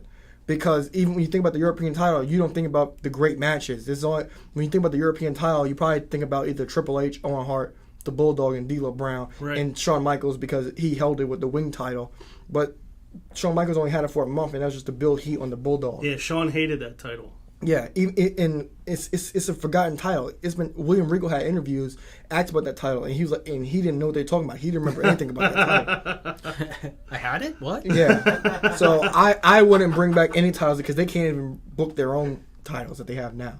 But if I had to, it'd be a cruiserweight. But you have to watch how you book that because you don't want to just have these guys just limited just as cruiserweights. Yeah, it's a slippery slope with a weight class title because you do end up typecasting guys and he's just a small wrestler. Yeah. All right, what's the next part? Part two of this question. Part two of the question is, do you have any idea how they will be able to revamp the tag team division? Revamping it, I mean, I think, one, it's in good hands with the New Day for right now. They can mine gold out of whatever match they have, whatever feud they have, but eventually they run out of foes to go against.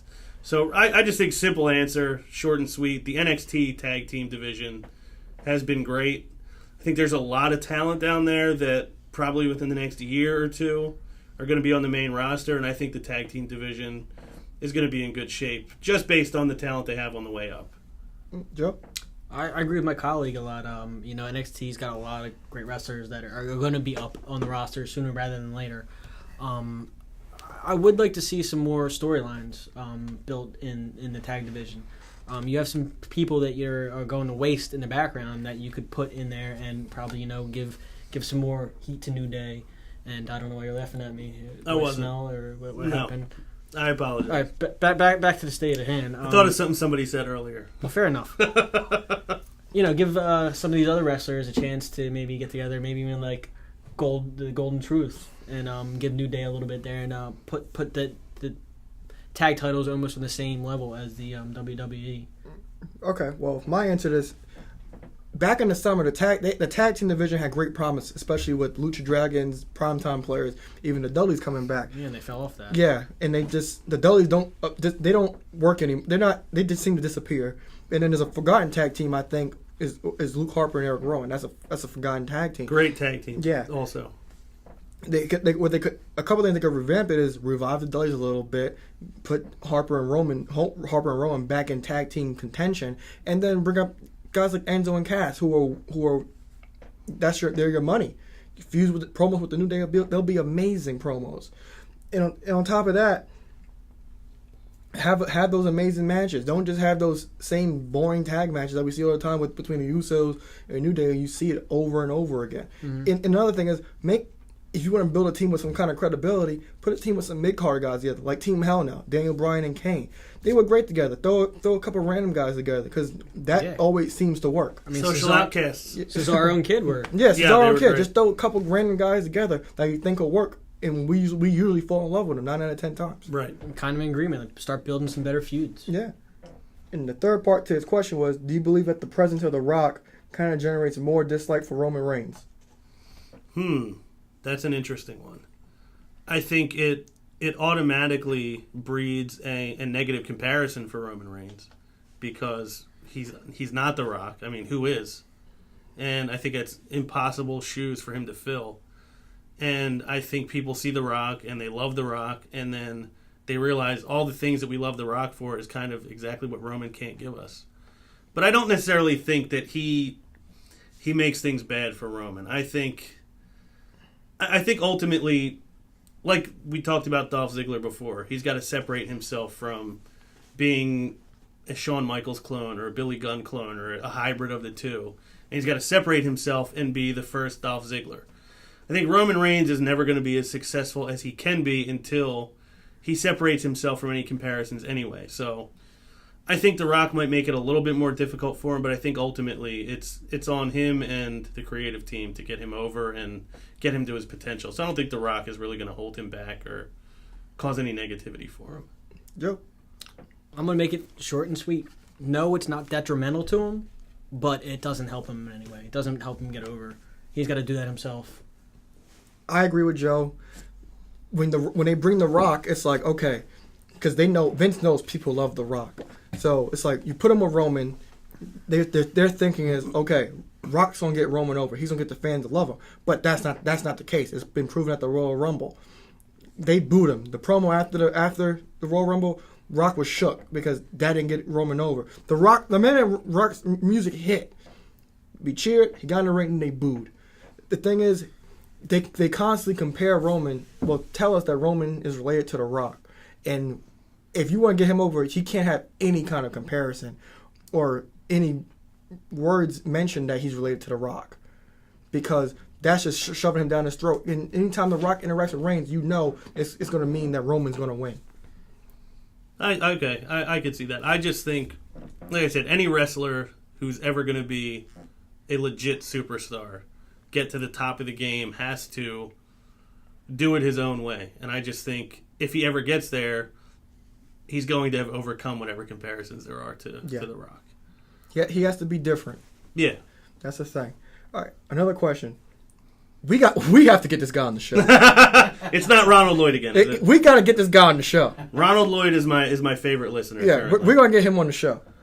All right, what are your thoughts on Rusev and Lana? I'm a huge fan of theirs.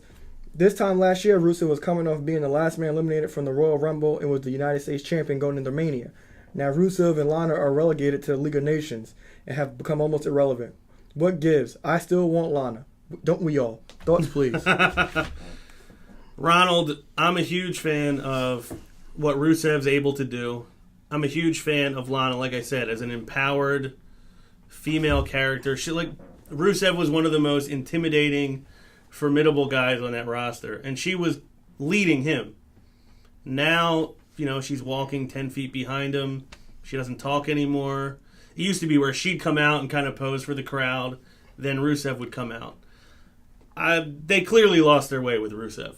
Yeah. I mean that the whole thing with Ziggler and Summer Rae, it was terrible. It's one of my least favorite things they did in 2015. I think Rusev got way off course. I think they kind of slowly need to revive him, but I think Lana is a big part of what makes him successful. So I think they have to start breathing life into her again. Whatever, if she has heat backstage, if she did something that made people mad, I think it's time to just let it go and Yeah. take advantage of a quality performer that you have instead of why punish somebody that's bringing something good to your product. So I think ultimately Rusev and Lana will be back where they were. I just think it's going to be it's a work in progress. I think it's going to be at least 6 to 9 months before Rusev really matters again. Yep. I agree 100% with Ron. I mean, what he had to say is definitely on point. I mean, as long as you have Rusev, I mean, they muddled his storylines, and they just threw him together with the League of Nations and figured they'd be able to, salvage any kind of, storylines with Rusev. With that being said, Lana was used as his his figurehead, was talking for him, and you're not going to get that with Rusev tied with the League of Nations, because then you have too many other quality wrestlers which aren't going to get that mic time, and it's just not going to happen. Lana's just going to be relegated to the background, which sucks. All right, I agree with Ron because after he dropped the U.S. title, they dropped the ball with him. He got the foot injury. Was it after he dropped the U.S. title, got the foot injury, and then Lana started moving in on Ziggler. They completely dropped the ball with this guy. But it goes on to booking, and what do you do with this guy? You threw him into that terrible feud with Dolph and Lana and Summer Rae. Matches were good. Storyline was bad. You put them back together in the League of Nations. When League of Nations got together, they had this promo. Lana was there, all the members of the League of Nations, and the U.S. title was like laid out in a showcase. That promo was good.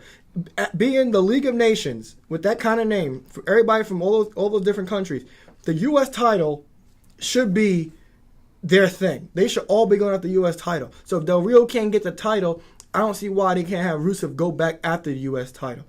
I think that'll be the only way to revive him. If Del Rio can get the job done, put Rusev in the ring with Kalisto. That's the only way you can get to revive him, because if he's not the U.S. champion, then he's going to be booked terribly. Maybe not the only way. What if they had Del Rio win the title, then Rusev take exception to that, and maybe get him out of the League of Nations that way? Yeah, as long as he's doing something relevant. That's the thing. Like I said, Del Rio can't get it done. Maybe Rusev can get it done. But unless Rusev has the U.S. title or is doing something with a high level main eventer, he's going to be what he is now. Yeah, I mean, like you said, out of League of Nations, because the way it stands in my viewpoint is Del Rio, then Rusev, then Barrett.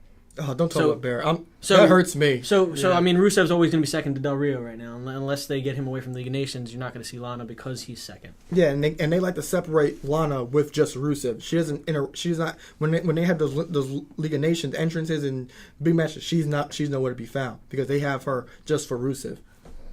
Okay, so we all think Rusev has lost his way. Yes. He's lost in the League of Nations. Follow the yellow brick road. Do we think he is eventually? How long do you think it is before he's out of the League of Nations and back on his own, forging his own path? I don't know, because the thing is, the League of Nations, they have so much potential. They easily put combinations of tag team. I would have a problem with seeing him and Barrett as a tag team, him and Del Rio as a tag team, him and Sheamus as a tag team. I don't have a problem with that. They do so much, but they're just not going to do it. So until he's probably out the League of Nations, I don't see anything relevant unless if Del Rio can't get it done, then he tries to get the U.S. title back from Kalisto, because that's what the League of Nations should be focused on. All right, well, Ronald, I guess you heard it here from the three of us. Probably more people feel the same. It's probably going to be a little bit of a wait. I'm with you, bro. Before Rusev is back to where you want to see him, but we all think he ultimately will get there. He's too good not to. I guess that's our show for today. We want to thank all our listeners for tuning in. You can watch our show on YouTube. Just search Matt Madness. You can listen to our podcast on iTunes and Podbean. It is available the first thing Wednesday morning every week. I'd like to thank Aaron Lloyd for being here once again. I once again would like to thank Joe Rottermill. Just a little shout. Get better, Bret Hart, legend. Yes, I'm glad you brought that up. Get better, Brett. Yes, Brett, we're with everybody else in the wrestling community. You're the excellence of execution. The best there is, the best there was, the best there ever will be. We don't think that this is anything that's going to hold you down for too long. So, on behalf of my two colleagues, my name is Ron Pashery. Thank you again for listening, and we will see you next week. Peace.